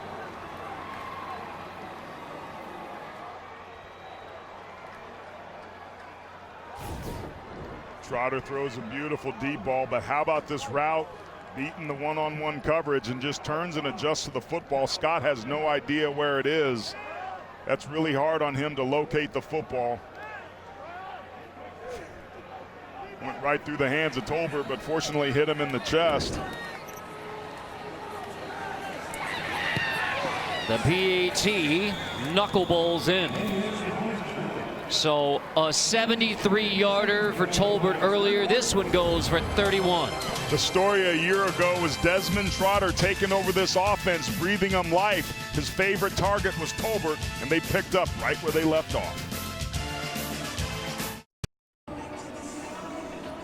Well, Trotter had the hurt shoulder in the second quarter, and question about it whether he would come back and play in the second half. But as we take a look at our Sonic quarterback comparison, now with the 2 INTs, you have 2 TD passes for Desmond Trotter.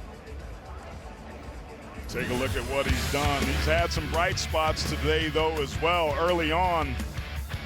Feeding the football to Jalen Tolbert. These two were lockstep at the end of the year against Arkansas State, picked up right where they left off, and then Jalen Wayne shows up and holds his end of the bargain for what ends up being a back shoulder fade. Pushing off Scott, getting himself into the end zone, gives a 10-point lead, and despite the 2 interceptions, Trotter is maneuvering this offense beautifully. And he loves finding Jalen Tolbert. Those 4 TD passes in the win at the end of 2019, all 4 to Tolbert. 2 TD passes tonight, both to Tolbert. So Jalen Tolbert now, first time school history player has had 2+ receiving touchdowns in consecutive games. Jags been playing football since 2009. Short kick, fielded at the 10. Baker slips away across the 25. Baker takes it all the way to the 34-yard line. D. Baker with a good burst. Now, this is the discussion while we were in commercial between Jay Hobson and referee Wayne Winkler. They've had 2 critical calls go against the Golden Eagles. So you understand why Coach Hobson frustrated. He had the flip by Gore to Abraham, wiped out, and then a potential takeaway. And then now an injured player, I believe that's Luter, the corner, playing on special teams, and it is. That's Darrell Luter Jr., who is from here in Hattiesburg, Mississippi. And he's played well, but hobbling off after getting banged up on the kick coverage. That's not a good sign, especially considering that Southern Miss is about to be back on offense. He's played a critical role in that defensive backfield. Going back to Jay Hobson, you're right to be frustrated. There were 2 critical calls, as you mentioned, and you have to be careful and hold your composure so you don't send the wrong message to your players. Abraham, first completion of the second half, but goes for not much on the edge. DeMarcus Jones, junior from Vicksburg, gets 5 on first down. Devin Rocket makes a stop. Short, high-percentage throws are important to get the drive going. The last drive they started the second half with, they took a deep shot, were behind the chains, ended up going 3 and out. Here at 2nd and 5, playbook's wide open. Abraham will hand off. Kevin Perkins, the 5th-year senior. Haven't heard much from him tonight. He has a first down. A running back by committee for Southern Miss. It's been a while since they've had Ito Smith, who's now a Falcon. Rushed for over 4,500 yards in his Southern Miss career, ending in 2017. So since then, it's been running back by committee for the Golden Eagles.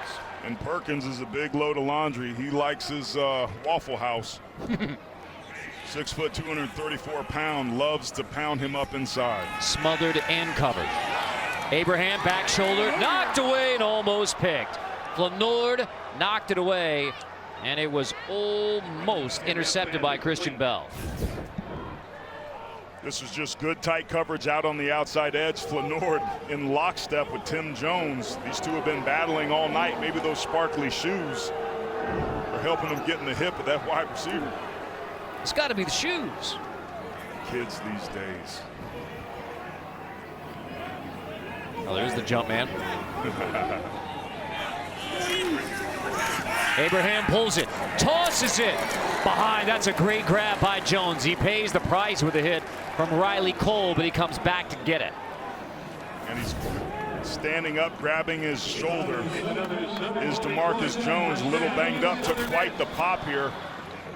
But just a great play design off the play action. The split flow zone, backers suck up, creates that void for Jones to get the completion.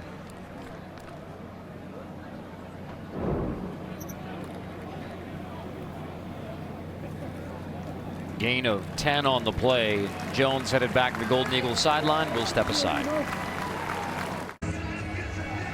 It's a terrific play by DeMarcus Jones to come back, grab the football. That was a gain of 13 on that last grab, but took the hard hit from Riley Cole. So Jones walking through a teammate. Now, meanwhile, for South Alabama, this is Darrell Luter Jr., the junior corner from Hattiesburg, getting help heading to the training room. He was hurt on the last kickoff coverage. So that is not a good sign for South Alabama. Luter has played well tonight for them. He's playing in place of the injured Jaden Boyson. He and Melton split the time at corner, and then Keon Boyson is a safety. Devin Boyson, wide receiver. So tonight for the Jags, 2 of the 3 Boyson brothers are available. You may even see Keon get into the game in the secondary with the departure of Luter. 1st and 10, Abraham looking for Gunter. It is incomplete. They tried to sneak him out into the flat a couple times tonight and been successful, but that time A.J. DeShazier was all over it. There's also immediate pressure in Abraham's face, so he smartly threw the ball away. And 2nd and 10 after an incompletion is typically a down and distance that the defense expects a run so that the play caller can have a manageable 3rd down. Interesting to see what Southern Miss does here. Keep it on the ground. Perkins gets a hole on the right side. Perkins has a first down with a tough, stiff arm. He wants to hear it from the Golden Eagle crowd. Got a good block from Jones, too. Gain of 15. Smothered and covered is right. He ran right over Flanord on that one. That was their best run of the night, and it was physical to boot. Just that same counter play that's been stopped so much. No second level straight by the linebackers. To the air, to the end zone. Incomplete, knocked away, and it's a fight. Rocket knocks it away from Brownlee. There is a flag down. For the most part, these officials have been letting these receivers and defensive backs chicken fight their way down the field. Pass interference. Defense number 5. 15-yard penalty and an automatic first down. But not anymore. See Young right there. I don't know. Well, they said 5, but it has to be 6. Rocket was there in coverage. It has to be on Rocket. There you go. I mean, there's equal rights to the ball. Maybe the jersey tug. A little bit there at the end and doesn't turn his head around. There's no such thing as face guarding, but this is a heck of an opportunity here for the Eagles. Tonight's Red Zone brought to you by Verizon. 2 trips, 1 touchdown so far for the Golden Eagles. It was on the ground, had a second one wiped out. Jags rallying to the football, led again by Cole. I mean, you follow number 4 for South Alabama. He's going to end up with the football.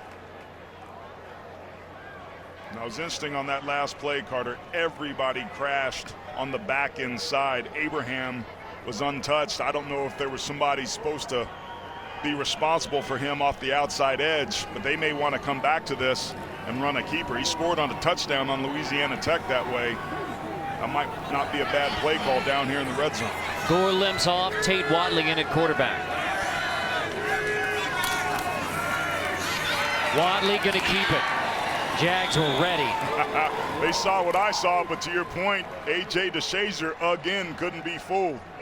They were played too late with that play call. They had just done that the play before, they would have been successful, but that is great force play on the end. Keep everything inside and in front. Get the ball carrier to the ground. Nice job by 3. Abraham back in for 3rd down.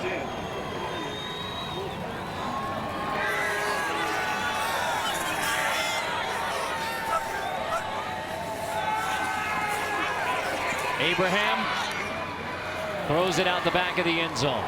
Everybody was covered. So South Alabama has stiffened in the red zone now for the 2nd time. They were great a season ago in the red zone, only allowing 56% touchdowns. But that coverage there with the 2 safeties, there was nowhere for him to throw the football. I almost wondered if Abraham could have tucked that and tried to run up inside. Credit, great coverage there for forcing this field goal attempt. So Bourgeois comes out from 28, hit from 24 earlier. 3 on the board for Southern Miss. It's a 7-point game, but South Alabama keeps Southern Miss out of the end zone. So instead of a touchdown, Golden Eagles just 3 on the board, and the Jags still in control on the road at Hattiesburg. Red zone woes for Southern Miss, helping South Alabama hang on to a 20-13 lead. Time now for tonight's Geico difference makers, and some big play wide receivers just like we anticipated. The 3-year starter showing up, doing what he's supposed to do. On 9 targets, has 5 catches for almost 100 yards, averaging 19 yards per game. And then on the other side, Jalen Tolbert has been on and started early. 5 catches, 138 yards, 2 tugs. And he has been magnificent. Again, last year against Arkansas State, 4 touchdown receptions, all from Trotter, that tied a school record. But he's great in the open field. He's an electric playmaker, has the ability to make people miss in space, but tracking the football and playing bigger. He's a tall guy, but he's not real physical. But when that ball's in the air, he comes down with it. Number 8 has been special tonight. The junior from Mobile. So that's 6 TD grabs from Trotter in the last 2 games. And credit South Alabama for getting the football in his hands, including on special teams. He's back on kickoff return. Bourgeois after the field goal. Let's go! Kickoff. It'll be taken. Baker brings it out. And he gets very little. It's Lacey there who brings it out rather than Baker. But Shorts hustles down, and it's another long field for South Alabama. But they have been successful with long fields tonight, including a 99-yard touchdown drive. And by the way, that 99-yard drive, first time they've had a 99-yarder since they beat Mississippi State. And that's really been the difference tonight is red zone production and conversion. South Alabama's done that. Southern Miss, 2 long drives coming up with field goals both times, not going to get you a win. So started from the 12. Trotter dealing with the shoulder issue, playing through. Wrestled down and tremendous pursuit. Wow. Bozeman, no gain. There was some boundary pressure from the quarterback coming off that backside. Trotter feels it effortlessly. Keep your eye here. He comes, and Trotter feels it. He knows to step up. There's nobody back there to block him. The tackle comes off late. He has a great sense and pocket presence, Carter. Really impressive with the way he keeps his eyes downfield. Pressure again. Trotter throws into the pressure. It's hauled in, but nothing there. Excellent tackle in space from Eric Scott Jr. on Jalen Wayne. That ball floats out there, doesn't it? Like there's no mustard on it. It takes its time. Been saying that since the first half. You know he's got the arm strength downfield, but just not ready to pull the ripcord on those outbreaking routes. Again, that could prove to be an opportunity for Golden Eagles. Southern Miss a chance to get him 3 and out. No pressure. Trotter complete. That is first down, South Alabama. They wanted number one, you want the first down. They were arguing perhaps for face mask, but Crum, the tight end, makes the grab, move the chains. It wasn't a horse collar, but it had the same effect where you get pulled down from your upper body over your legs. Good thing that Crum got his legs out of there. Crum missed the block earlier for the hit that threw the interception, but comes up big there to convert. Tell you what, Jag's been masterful on 3rd down tonight. Baker in motion, fake it to him. Trotter, complete. This is Wayne. Out to near midfield again to the 45-yard line, and the Jags rolling right now. Gain of 16 for Wayne. This play action really bites on people. Just see the great route run there, but you see the safety and the linebacker bite up on the play action.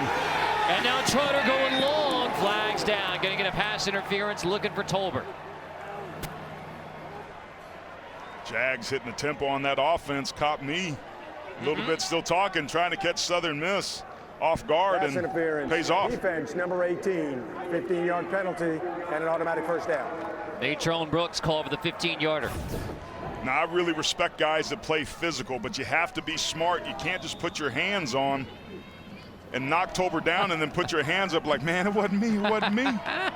Got to be subtle with your holds and grabs and tugs. I mean, still could have been the right play, but 15 when could have been another touchdown for Tolbert. So from the 45.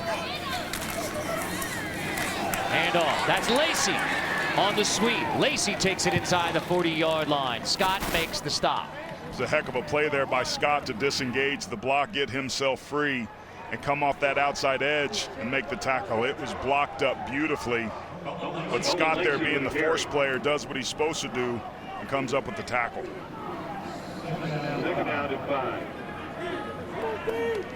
Hands on hips for the Southern Miss defense. Now South Alabama chooses to huddle here. Let's see if they run it in a hurry on 2nd and 5. Fake it, toss it. Looking for Wayne, and it's incomplete. Wayne couldn't track the football. Himby there in coverage on Jalen Wayne. Himby almost beat on that inside move. Almost. Ended up in perfect phase, and the ball clearly not on target. But another 3rd and medium here for the Jags. This has been a down that they've been more than successful. 5 for 7 tonight. They like that short, controlled passing game to tight ends, getting Trotter outside the backfield, or receivers right between the hashes right in front of them. Trotter on 3rd and 5. Back to the air. It is knocked away, incomplete. This time intended for Thomas. 4th down. Thomas had a nice push off at the very end. I thought Trotter had a spot route maybe with Crum there, number 20. He pushes off at the very end right there, but not enough to be able to get his hands back underneath the football. Clearly not able to track as well as Tolbert. And credit Southern Miss D Eric for getting Scott. the stop there, but here they go again, the Jags. I like this. Being aggressive with the way that their defense is playing, particularly in the red zone, why not go for it here? Play clock winding, however. 5 seconds. 4. Take the timeout. Have to use the timeout, and they will. Timeout. South Alabama, they're first. It'll be 30 seconds. Now, in a situation like this, you lose the element of surprise and maybe some of the chaos that can be created if you get right up to the line of scrimmage. You have to make those decisions quickly. As a play caller, know that it's 4-down territory. Have the green light to do that so that you have a chance to take advantage of a defense that doesn't know what's coming. So, active road losing streaks. This is a list you do not want to be on. Their last road win, October of 2017. That's a long, long time. You know, it's funny, talking with Steve Campbell, I asked him, I said, when you took this program over, is this where you guys thought you would be as you entered this season? He said, be honest with you, I thought we'd be a little further along. We struggled in our first couple of years, but I really like the team that we have. We have some of the recruits. We need to keep adding to our talent and get guys that get drafted, get guys that start making some of the awards watch lists. It's heading in the right direction. They really like where they're at, and they're playing their tails off tonight, trying to get their first road win in 3 years. 4th and 5, going for it again. Out of the timeout, and Trotter goes for it. Holden Tolbert makes another great grab in front of Brooks. 1st and goal, South Alabama. Another 4th down conversion. Don't know what the safety's doing there. You got to get over there and help out. Tolbert's been killing them all night with those jump balls, going up and high pointing it perfectly. That's the concentration that we saw Thomas lack on the last play. How about the confidence, a deep ball on 4th and 5? This one goes for 31, and now Trotter, the keeper on 1st and goal, takes a big pop. Ortla comes in to get the stop. Trotter carries for a 2-yard gain. Trotter's hobbled a little bit. He doesn't look like his same mobile self that we've been able to see. Ever since he ran along that sideline, there was a little bit of a hitch right before he went out of bounds on that. And you wonder if he's just doing what a quarterback should do, and that's sucking it up and playing through some expected pain. In his 5th career start,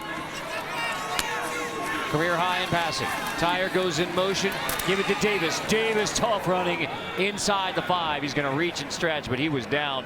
Malik Shorts, touchdown saving tackle. I love that.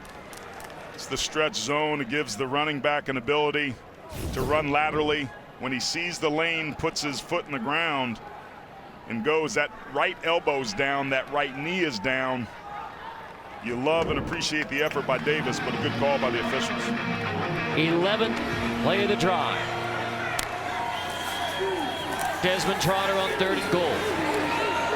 Back of the end zone, and incomplete. Out the back of the end zone this time. Tolbert got a advantageous matchup. However, this is Tyrick Moody who goes down. Did a good job in coverage on Tolbert, but Moody down for now. Yeah, Tolbert was too close to the back line. The ball was too high. Had no chance to get that right foot inside the end zone. You see Moody immediately comes up gimpy. A little bit of a delayed onset to whatever that was. So Moody will get some attention on the sideline. Nearby Petal. Carter, when we came on the air, you mentioned the weather. Yeah. Here in the Pine Belt, the balmy 86-degree kickoff at 8 o'clock at night. These guys, there's no way with the abbreviated camp preparation that you could be in the condition necessary that you would have been had you had an entire spring, had you had a regular fall camp. A lot of this first 2 weeks was walkthrough stuff where you get the good classroom, but you don't get the reps and the conditioning that you need. Guajardo 21-yarder, missed from much further out.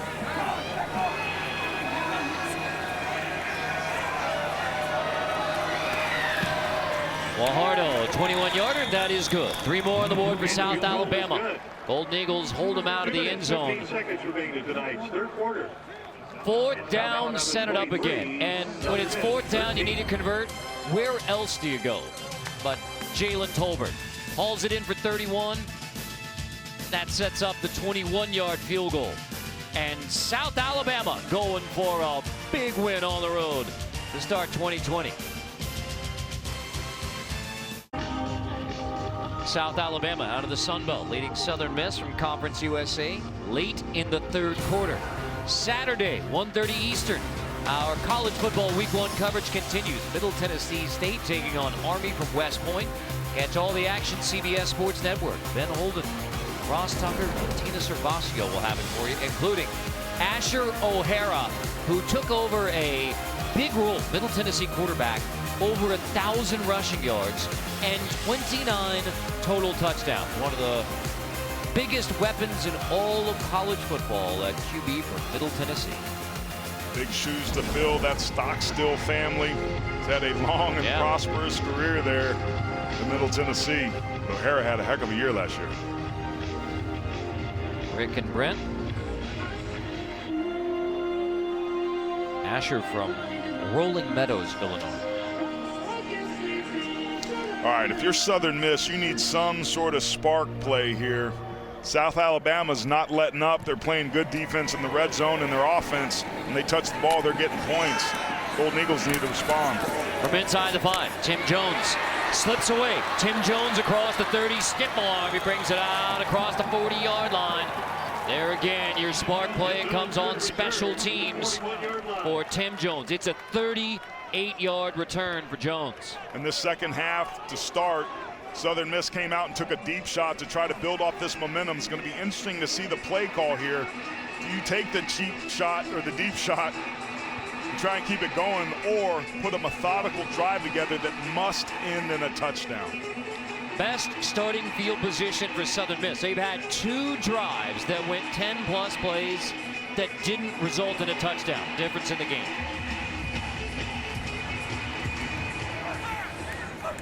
Abraham, hands off. Perkins, shoved back immediately. That's been the issue for Southern Miss. Certainly has been. Improving the running game was something that they wanted to do.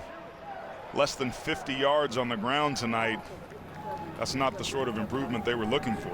5 tackles for loss for South Alabama, one of the worst numbers for Southern Miss last year.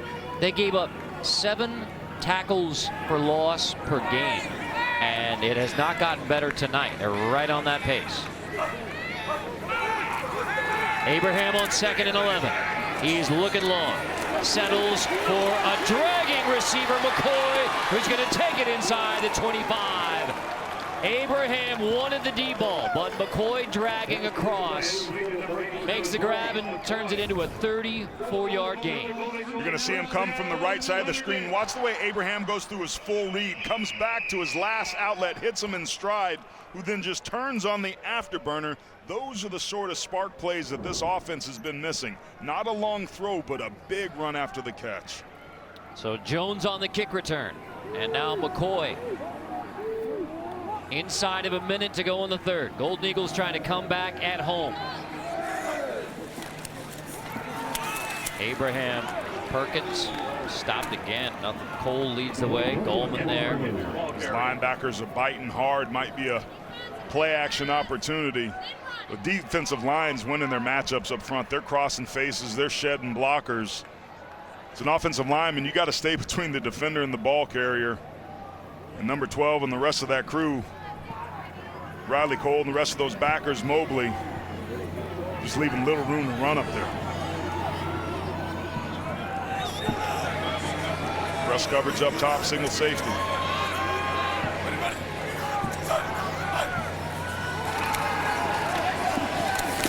Abraham tips and almost picks. It was knocked away by Flanord. Flag down. I don't know if that could be on Flanord. That was equal rights to the ball, and he saw that ball leave the quarterback's hands before the wide receiver did. He might have played through his back, and that's what they called. But you see him smiling. He knew he should have had it. Defense, number 1, automatic first down at the spot of the 5. kicking penalty brought to you by the catering experts at Dickey's Barbecue Pit. We speak barbecue. Yeah, he impeded his ability to catch it. Get your hand there and just knock it down without that contact with the right hand. And that would have been a heck of a play. Instead, it's first down. 6 seconds left in the third.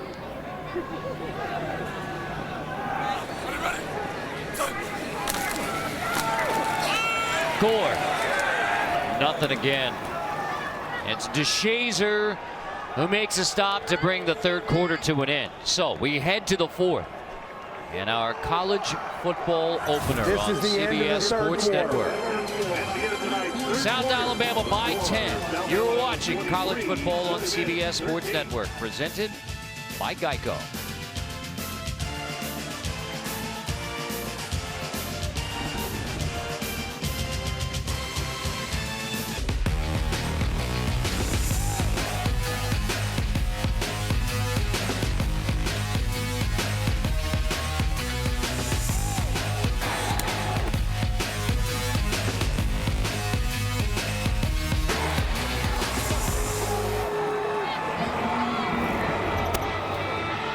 With our producer, Carlo Gennarini, our director, Corey Fishman, Carter Blackburn, Aaron Taylor, our entire CBS Sports Network crew here from Hattiesburg, Mississippi, and 23-13 as we go to the fourth. We talked at the very beginning of this and say, hey, hopefully we can just get lost in enjoying a college football game. I hope you have, because we have. There ain't been anything else I've been thinking about except this game and how much fun it is to be back on the TV in the booth with that mustache.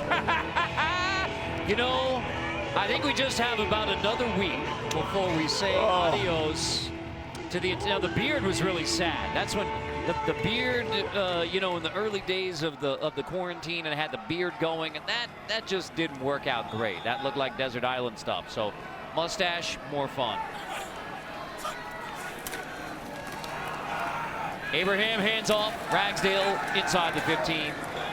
But yeah, at some point it's going to be adios, quarantine mustache. I like the long hair too. That was a good look. I'm a little upset the wifey made you go to the barber before you drove over here. I think the employers were more happy with the haircut. Yeah, I was starting to look like James Wood in Casino. And now we turn to 3rd and 8 for the Southern Miss Golden Eagles. And this is critical because they have had only 1 touchdown in the 3 red zone trips. So this is a big one for Southern Miss. Yeah, they've struggled on 3rd down and in the red zone. Here they got a play that's both. Abraham pressured, releases, and it's incomplete. It is off the hands of Ragsdale coming out of the backfield. And now you're 4th down in the red zone, down by 10. Still a lot of time. Going to take the points. Attempt to take the points. Left tackle got beat that time. There was pressure right in Abraham's face that forced the errant throw. It was right there. A perfect Texas route by Ragsdale. But now again, another stall in the red zone. Carter, this has absolutely been the story of this game. The Golden Eagles' inability to convert when they get inside the 20. And that one is no good. The hold didn't get down, and Bourgeois can't get it through. So you get 0 on this trip to the red zone. So you're 1 for 4 touchdowns, and now a botch on the snap and the hold, and Bourgeois. Snyder couldn't get it down. Bourgeois couldn't get it through. Jags hold.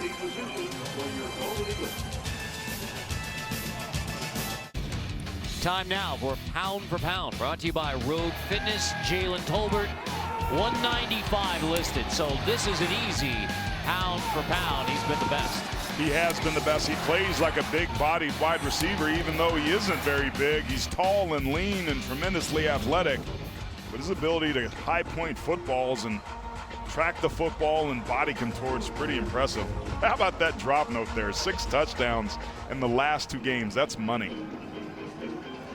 And Carter, a key play on the field goal on Southern Miss's last possession was a bad snap that was low. It was hard for the holder to get it. He did the best he can, but the ball falls out of his hands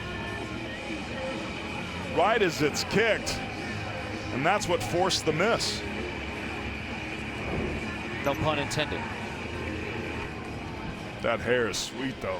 Yeah, you don't blame the mullet from Bourgeois, and I mean he's been working with the fader too. There was a little bit more business than party, but it was still pretty good.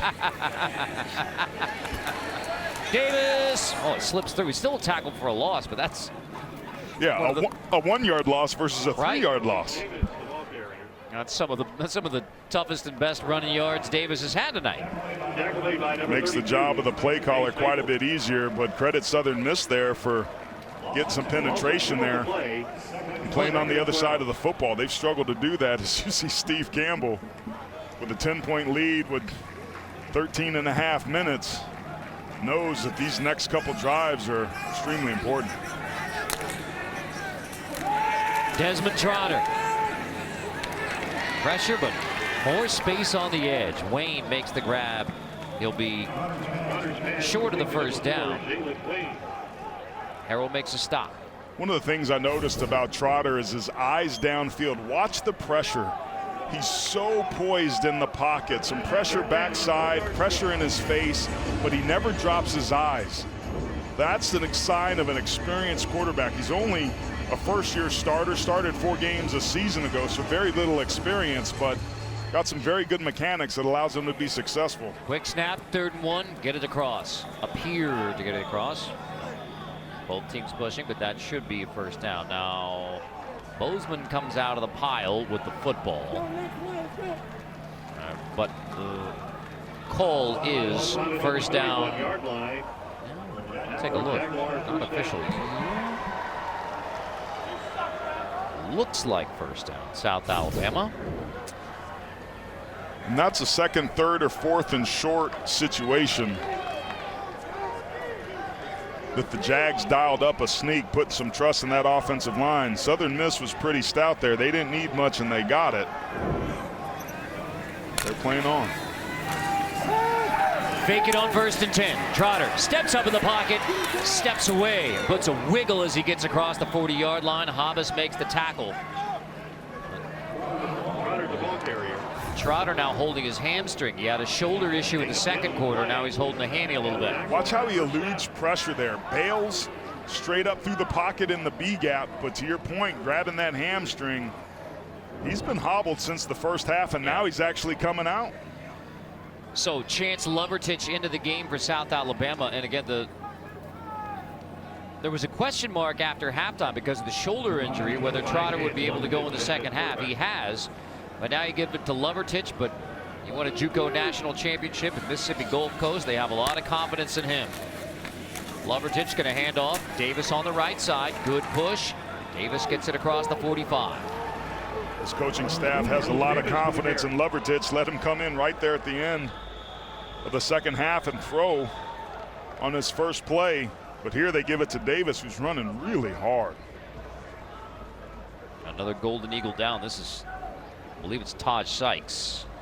A big nose tackle up inside. Splits time with Josh Ratcliffe. 6'3", 308-pound redshirt junior. Columbus High School in Columbus, Mississippi. Well, you can see Trotter trying to stretch out and the training staff trying to get him hydrated. Bro, there's nothing that can get you in shape for football except football. And that was significantly compromised in the spring, in the summer, and the early fall. Don't know what happens here to Sykes. He's dropped his pad level a little bit. Ragsdale maybe got the best of that tackle. Excuse me, Davis. That's a big dude, man. So Sykes comes off. They roll 3 at the nose. Chesser and Cole. Holding his solar plexus. Trotter getting stretched out. It's really hot. Guys are dehydrated. Lovertich comes in. The coaching staff told us he's going to play. He's not real big, but he has earned through his play during camp, as crazy as it's been, the opportunity that he's got right now. Baker goes in motion. Handoff on 2nd and 5. Stopped. Josh Ratcliffe makes the tackle. Davies with a carry.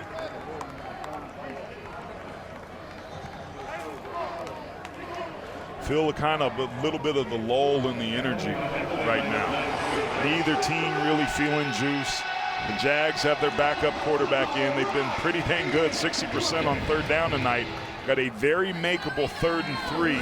This is the first test of the night for Levertich.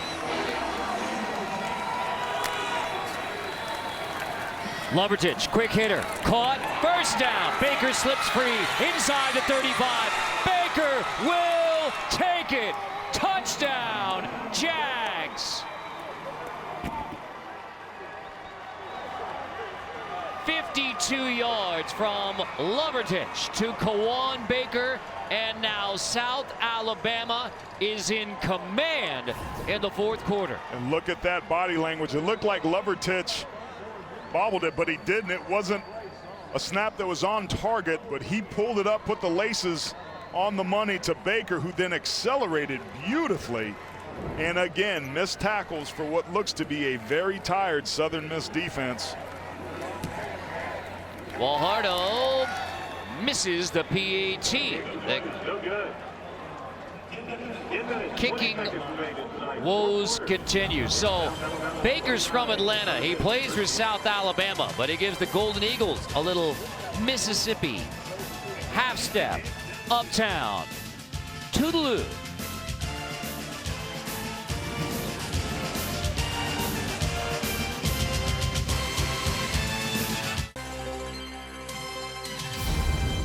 College football on CBS Sports Network is sponsored by Rogue. Don't weaken. By the Toasted S'mores Shake, only at Sonic. And by Old Trapper Beef Jerky. What's your beef? That's Seymour, as in Seymour DeCampus, but he's actually seeing less of DeCampus with that headgear. I'm not sure exactly what Seymour's going for there, but I don't think he's achieved it. And that's kind of part and parcel what it's been like for the Golden Eagles tonight, trying to keep up with these Jags, these explosive South Alabama Jaguars. It's one of our keys to the game. We'll revisit it later, but defensive coordinator Tony Pecoraro for Southern Miss said we cannot let them beat us up over the top. And that's exactly what's happening here. And you combine that with the lack of red zone production offensively for the Golden Eagles. That's why they find themselves down like they are. Worth repeating, South Alabama hasn't won a road game since 2017. Did he only called for a fair catch? Well, they're going to blow it dead anyway. But I'm not sure if he called for the fair catch, but regardless. Let's see if we can sort this one out. Maybe considering that, giving himself up. Yeah, it's TQ Newsome. Yeah, no wave off, but definitely gives himself up. So they did blow it dead. Make sure we get the spot right. But Newsome, I mean, I know he's practiced there, but Newsome is a linebacker, so you're not Game used clock to. operator, please reset the game clock to 10 minutes, 20 seconds. Please set the game clock to 10:20. Do you think they're having Thank you. fun with that fair catch? And then I was like, and then he was like, and then I was like. Major work to do for Jack Abraham and the Golden Eagles. Rolling, goes out of bounds with just a yard. But I mean, willing to reiterate here, we know it's a different year and it's a different opener. But South Alabama, they were 1-7 in the Sun Belt last year. They've won 3 conference games in 2 years. They haven't won a road game since 2017. They were big underdogs in this one, and yet they have come in and taken it to the Southern Miss Golden Eagles. And really, when we expected Southern Miss to have a response and come out firing, hasn't been the case yet. Jones holds it in from Abraham. Bringing the fight late. This is just a receiver doing what a receiver does. Here he is right here, gonna work and beat the coverage of the safety. Just one-on-one. the sluggo, the slant and go, and just completely discombobulates the defensive back. And that's been the combination that's been best so far tonight. Gain of 42. Abraham lost the football, has to hop on top of it. And boy, it was nearly given away by Abraham. Bell nearly got on top. Ball just slips out of his hands. It happens, but great home bounce. Goes right back to the breadbasket. I mean, if you would have said Abraham doesn't turn it over, no INTs, and you're down 29-13 in the fourth.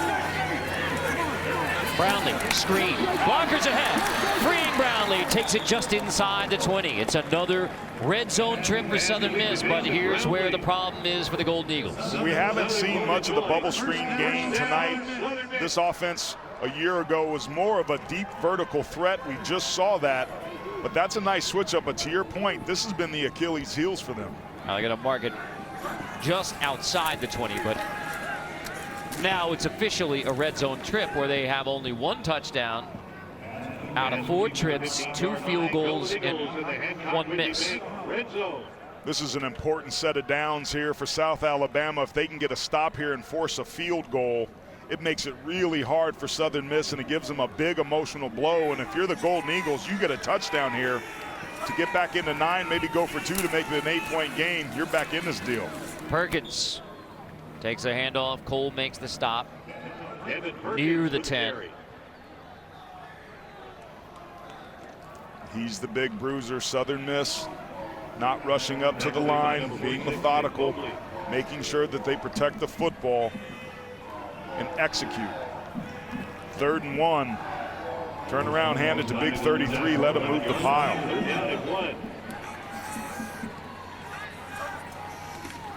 Abraham does just that. Perkins gets enough. It will be 1st and goal for the Golden Eagles. South Alabama defensive coordinator Greg Stewart runs a pretty simple defense. He says his philosophies are stance, alignment, technique. No bells, no whistles. I just want to line up and play, and his unit's done a great job.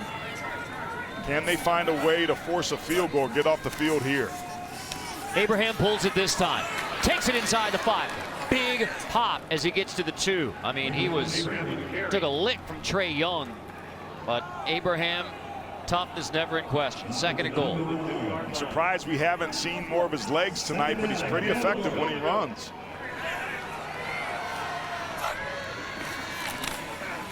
Give it to Perkins. Shoved back at the goal line. It will be 3rd and goal for the Golden Eagles. Struggling to punch it in again. And if you're Southern Miss, I don't think you try to run this football. Abraham's your best offensive player. He led the best passing attack in the Conference USA a season ago. Don't be stubborn down here. This defensive line for South Alabama's risen up. You got your best player right there. Try to get him the football. Another 10-play drive. Can they finally get it in? Perkins pushing, stretching. He appears to be and is just short. It will be 4th and goal. And no question you're going for it on 4th and goal at this point, and the Golden Eagles trying to avoid. Look how gassed they are. Yeah. They're tired, man. They're playing with a lot of heart, but they're tired. Twice they've already had 2 10-play drives that didn't result in touchdowns. Now big time timeout before it's snapped. South Alabama gets the timeout in. Heads up play that time by their leading tackler from last year, Before Nick the Mobley. snap, timeout, South Alabama, they're 2nd. It'll be 30 seconds. That was confusion. They didn't know what was going on. They wanted some bigger bodies in there because they expected the quarterback sneak that eventually came. You see Mobley right there. No, this isn't right. That's heads up savvy veteran leadership there. 4th and goal, you're clearly going for it. Now, Perkins is the big back. This may be, I mean, the timeout South Alabama was needed because personnel-wise they were discombobulated, but also gave Perkins a break. You pointed out, I mean, Perkins is really, he's taken some hits down here by the goal line. He's your big back. 4th and goal. You have the option Abrams, Perkins, And this may actually be a bit of a break to get a breather for those guys as well. And it also allows Southern Miss to get their thoughts together about what it is they want to do. If they want to be stubborn and try to run the football again, so be it and go for it. The Jags defensive line has largely won this matchup. Give this staff credit for trying to force this football, but you need a touchdown here. With that short of a distance, lean on the big guys and let them push this ball into the end zone. They ran a sneak there. Abraham got across the line of scrimmage, even though the timeout was called. But it's needless to say, partner, this is the most important down offensively for Southern Miss tonight. And Perkins is not in the game. He's their big bruiser. So it's Ragsdale. Handoff, touchdown. It's official, touchdown, Southern Miss. Now the timeout has also given you a chance to discuss your 2-point and which play you want to go with if you do go for a 2-point conversion. It wasn't by much, but he got that football across the plane in for the touchdown. But to your point, we said it a couple plays right here before they scored. Go 2-point conversion here, which they are, makes it a 1-score 8-point game. Driver gets it in. And now on the 2-point play, it's a toss, and it is good. The 2-point conversion. Baker hauls it in and pays the price for it.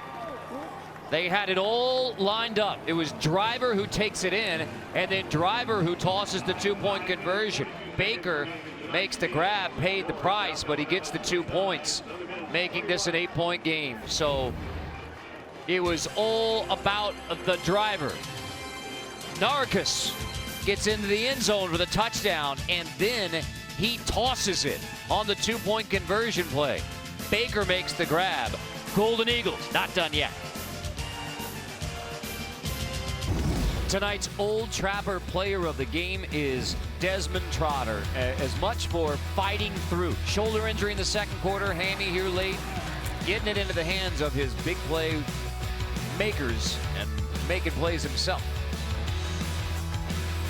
Just doing a great job of all night long feeding the playmakers and operating this offense. You watched them come in last year in the last 4 games, and everybody's play around him elevated, and he's picked up right where he left off. Just a really impressive night tonight, but the question becomes, Carter, is he going to be able to lead this drive with over 5 minutes left to take his team and get their first road victory in quite some time? Since 2017, it looks like Trotter will be ready to go for this series after leaving the last series. Chance Lovertich took over after Trotter had a hamstring tighten. That's fair catch. It'll be to the 25 for South Alabama. With an 8-point lead, Southern Miss does have those 3 timeouts, but first they have to get the stop. And that's key. And that's why if you're South Alabama, you dial up your best stuff. Davis has been running extremely hard. You have maybe a less ability to use Trotter's legs, but Jalen Tolbert is a guy they can prove to go up and get it. Little cat and mouse here, but dial up your best stuff and move these sticks and bleed as much of that clock as you can, hopefully ending this drive like you have most of the night, and that's with some points. South Alabama hasn't punted tonight. Just the 2 INTs by Trotter. Only time they've been stopped. Davis brought down. Maples, well, he's been tough for Southern Miss tonight. He's twice left the game and twice come back. That outside linebacker, Hayes Maples. That was 12 personnel there running that counter, but that Southern Miss defense, they've been money against the run over the last years, and those are the sorts of plays you need. Dialing up a 2nd and 10. Now the scales are tilted in favor of the Golden Eagles. South Alabama can take it inside of 5 minutes if they want to. No rush at this point with an 8-point lead on the road. Nice job by Trotter bleeding this clock. Calls it a little bit late. Might have been too long there. They got to get the snap off. Trotter gets it off. Hands off. Davis across the 30. He has a first down. Davis all the way out to midfield, and he's still rolling. Carlos Davis takes the Golden Eagles with them inside the 35. Carter, there were some incredible efforts there. The zone read, Trotter hands the ball off to Davis, but keep your eye on number 1. Look at the effort. He follows here. At first it's Davis, who's smart enough to stay inside, comes back inside, but look at Trotter banged up, the quarterback downfield trying to help his guys out. You think they want this win? That is an incredible effort. And if you're Southern Miss, you cannot afford to do that. Big plays have plagued them all night, and it gets them again here late in the 4th quarter. That is Muscle Shoals. Just outside of 4 minutes. When you snap it on first down, give it to Davis again. Why not? He earned it. Scott Maples in on the stop. Maples has played tough all night. A nice job again on first down by Southern Miss. 2-yard gain. Can they do better on second down than they did on that last drive where Davis busted a long one? Southern Miss is best when it's aggressive, when it's playing across the line of scrimmage. When it plays downhill, they've got to do that here. Davis now has more rush yards than Southern Miss does. Free Second play. 8 flag down. Here is the free play, and here's the shot. And it is incomplete for Tolbert, but you take it on the free play. 2nd and 8, now it's 2nd and 3. Critical error again.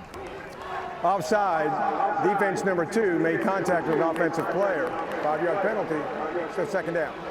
All right, 3 timeouts for Southern Miss. Correction, third down. It's 3:31, but it's starting to get late. If you can get South Alabama into a third down, Foul was on number 3. you start Still thinking about second using down. a defensive timeout, potentially at the 3:31 mark. At least it now enters into the equation. And you don't like that body language right there by Eric Kitchen, number 2. Clearly frustration setting in for the Golden Eagles. You have to get your composure back.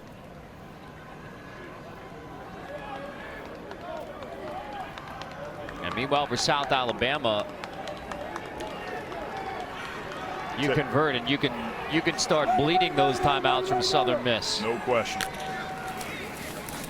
Trotter gonna hand off. That's Avery. He has the first down, Gotta has it to the use one here. 21-yard line.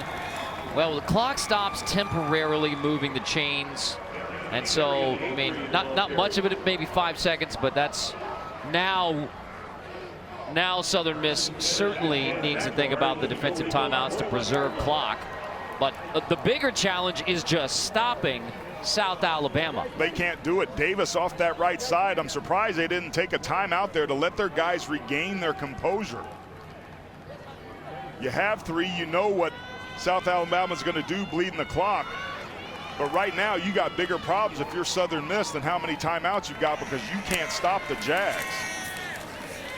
Trotter's going to hand off. Avery tiptoeing his way. I mean, he was slipping away from the Golden Eagles so much that his right tackle, Estes, almost made the stop on the play. But second down, no timeout yet from the Golden Eagles. So you're going to roll it well down under 2 minutes and no timeout. You got 3 of them. Down by 8. You have to use some defensive timeouts at some point here. I thought they should have used it a play ago, and now they're just letting it bleed down. You understand, you know what the charts say, but your defense hadn't been able to stop these guys. Look at Trotter bleeding the clock perfectly. Southern Miss, you got to make a play here. Trotter hands off again. Avery stopped. There's the first timeout with 1:50. Southern Miss, they're first. And 3rd and 6. Ball game could be on the line.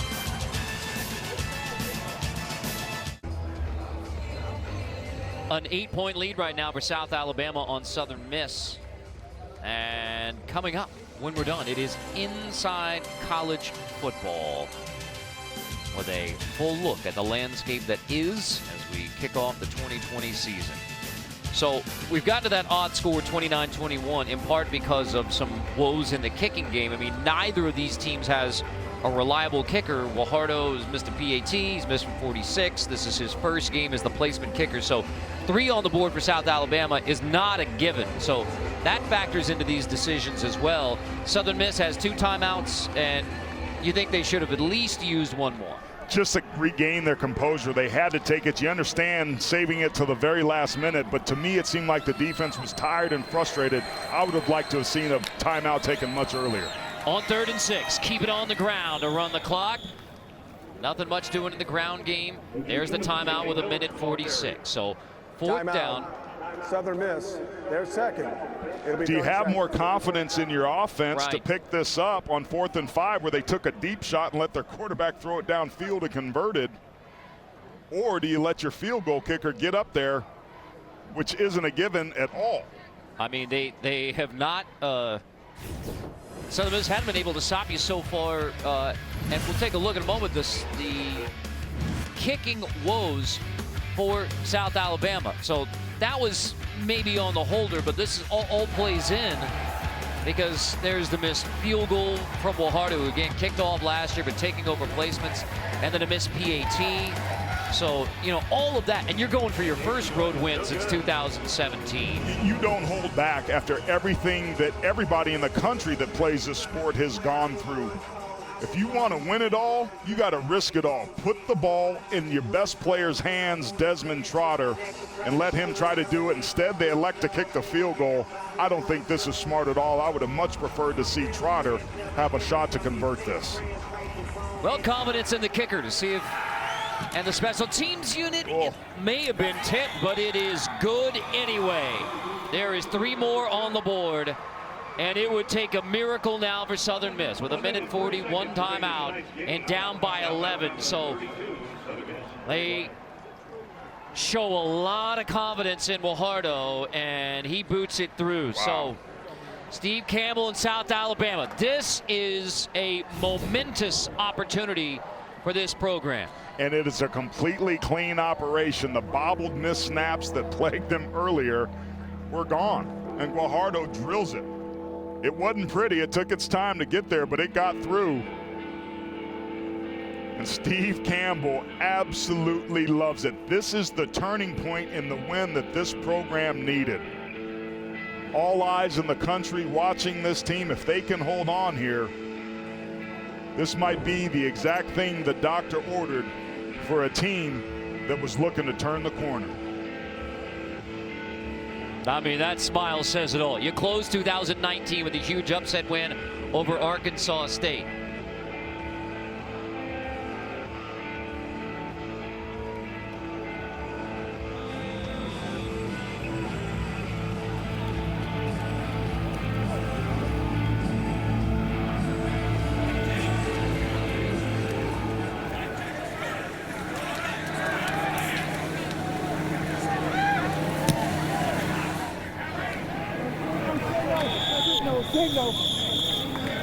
Fair catch. Got it this time. Well, Carter, let's revisit these keys of the game. South Alabama's offensive line won their matchup. No sacks allowed from a team that had 39 a season ago. And the defense, with all those young guys up front, more than handled business, especially in the run. Protect the football. Great job by Southern Miss, no turnovers. But the explosive plays. South Alabama had 8 of 15 plus. 3 of those were touchdowns. Those touchdowns averaged 52 yards apiece. The passing defense woes that plagued the Golden Eagles a year ago are back with them in 2020. Well, for South Alabama, we talked about the big wins in 2016. Mississippi State, San Diego State. That was under Joey Jones. This would be, Brownlee hauls it in. This would be the biggest win in the 2 years under Steve Campbell, in the 3 years under Steve Campbell now. And Southern Miss is going to fight it all the way to the end, but South Alabama really brought the fight, including late. The Jags have scored on all 4 possessions of the second half. We talked to him about this game. He said, man, to get to this point, it means so much. We need to play. If it weren't for football, I wouldn't have went to college. I was the first in my family to go. It means everything. And we've talked about how football provides opportunities. That's loose. It's scooped up. Down. I mean, in a variety of ways tonight, we've talked about what college football means and the bigger picture, and that's exactly right. When Steve Campbell's saying, hey, what does football mean to me? It means everything. It means life, education, a job. for all of us, man. How about this, breaking that streak since 2017, the longest active streak in college football without a road win is about to get broken. Less than a minute to go. Abraham checked down. Prevent now for South Alabama. No mistakes, nothing over the top. Clock is your friend, scoreboard's your friend. Everything's your friend right now. Just don't do anything stupid. Keep everything inside and in front. Make Southern Miss earn it. But again, talking to Campbell, so what'd you talk to your team about through all this adversity? And he said, man, I used a boxing analogy. Learning to make it to the next round, guys. We just got to stay in the fight. Let's stay injury-free. Let's do the little things. Let's not get contact traced out. Wear your mask, social distance. And here they are, with possibly on the verge of the biggest win for him so far in this program. Abraham takes off. He's going to take it inside the 20. He's going to take it inside the 10. He gets out of bounds with 43 seconds showing. Not so fast. Those were the wheels of Abraham that I mentioned at the very top of this broadcast. Very underutilized in my opinion, but they're there when he needs them, and that was a huge play. Longest run for Southern Miss tonight. The red zone woes that have plagued him, Carter, can they overcome them? Too many field goal attempts when they get down inside the 20. They need 2 scores here, no matter what, but you'd like to start with a touchdown. Abraham on the roll, just dumps it out. 36 seconds. So now you're trying to figure out, since you need 2 scores, you got to get the onside kick and score again. How much time are you willing to compromise getting that touchdown? But you also want to take it out of the hands of your kicker. The options and time are starting to tick away from Jay Hobson. But for Southern Miss, if you can't pull off the miracle, this is an ominous start.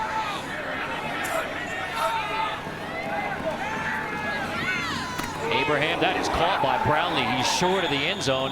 He's tackled. 1 timeout left for Southern Miss. Now going to stop it here as Cole is slow getting up. That may be the stoppage.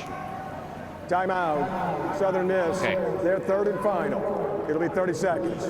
So, I mean, that's a heck of a play by Cole to tackle Brownlee. I mean, he hits hard every time. Cole gets the brunt of this one, but also tackles Brownlee short in play, forcing the Golden Eagles to use that final timeout. It's a huge stop. And Cole's somebody that's battled injuries mostly his entire career. Last year stayed relatively injury-free and had a heck of a season, 5th on the team in tackles. This year they move him back inside.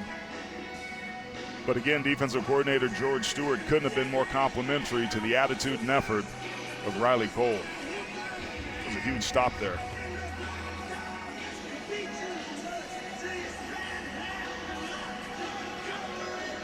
Leader in every facet for South Alabama. So if you're South Alabama, you're talking to your hands team right now, telling them to get ready. Seymour's not done.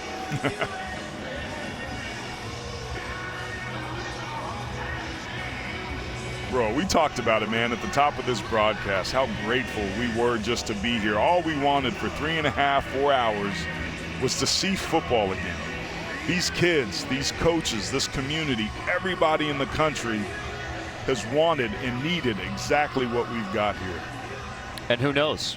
And who knows? We might not be done yet. Greatest sport on the planet. Abraham 3rd and goal. Pumps, scrambles Diller. at the 5. He's shot. There's no Diller. timeouts left for Southern Miss. Can't clock it. You either got to get your field goal team on or take a shot to the end zone as quickly as you can to preserve that clock. I mean, just Your best players right here. 2-score game, 10 seconds, no timeouts, no matter what happens on 4th down. It is knocked away, and South Alabama gets the football and the win. It will be a stunning opening road win for the South Alabama Jags, their first road win since 2017. Just outside the outstretched arms of Marquise McCoy, this wide receiver core almost entirely rebuilt. So many young first-year players, and they end up miscommunicating for the ball game. Oh, he's trying not to smile right now, Steve Campbell, but this is huge for the Jags.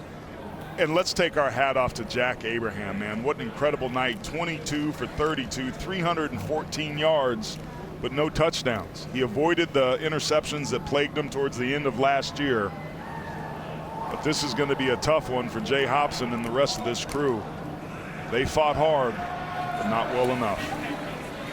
Trotter will take a knee in just his 5th start at quarterback for South Alabama.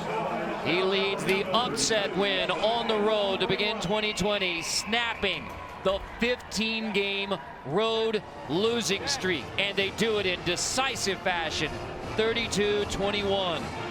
Well, we don't know how many college football games we're going to get and what they're going to look like in 2020. But I guarantee you, for the South Alabama Jaguars, that 1-0 feels like a championship right now. Just an incredible win. This is exactly what Steve Campbell needed. What plagued them a year ago was lack of a quarterback, but Desmond Trotter, number 1, answered the call. Getting that ball to that man right there, Jalen Tolbert, and the rest of this receiving core. Jalen Wayne came up with a big play. Kawan Baker has been consistent, making plays his entire career. This is the play that Campbell needed. It was well earned and well deserved. Tolbert finishes with 169 yards, and college football delivers again. Been a long, hard road to even get to this moment. Who knows what is ahead?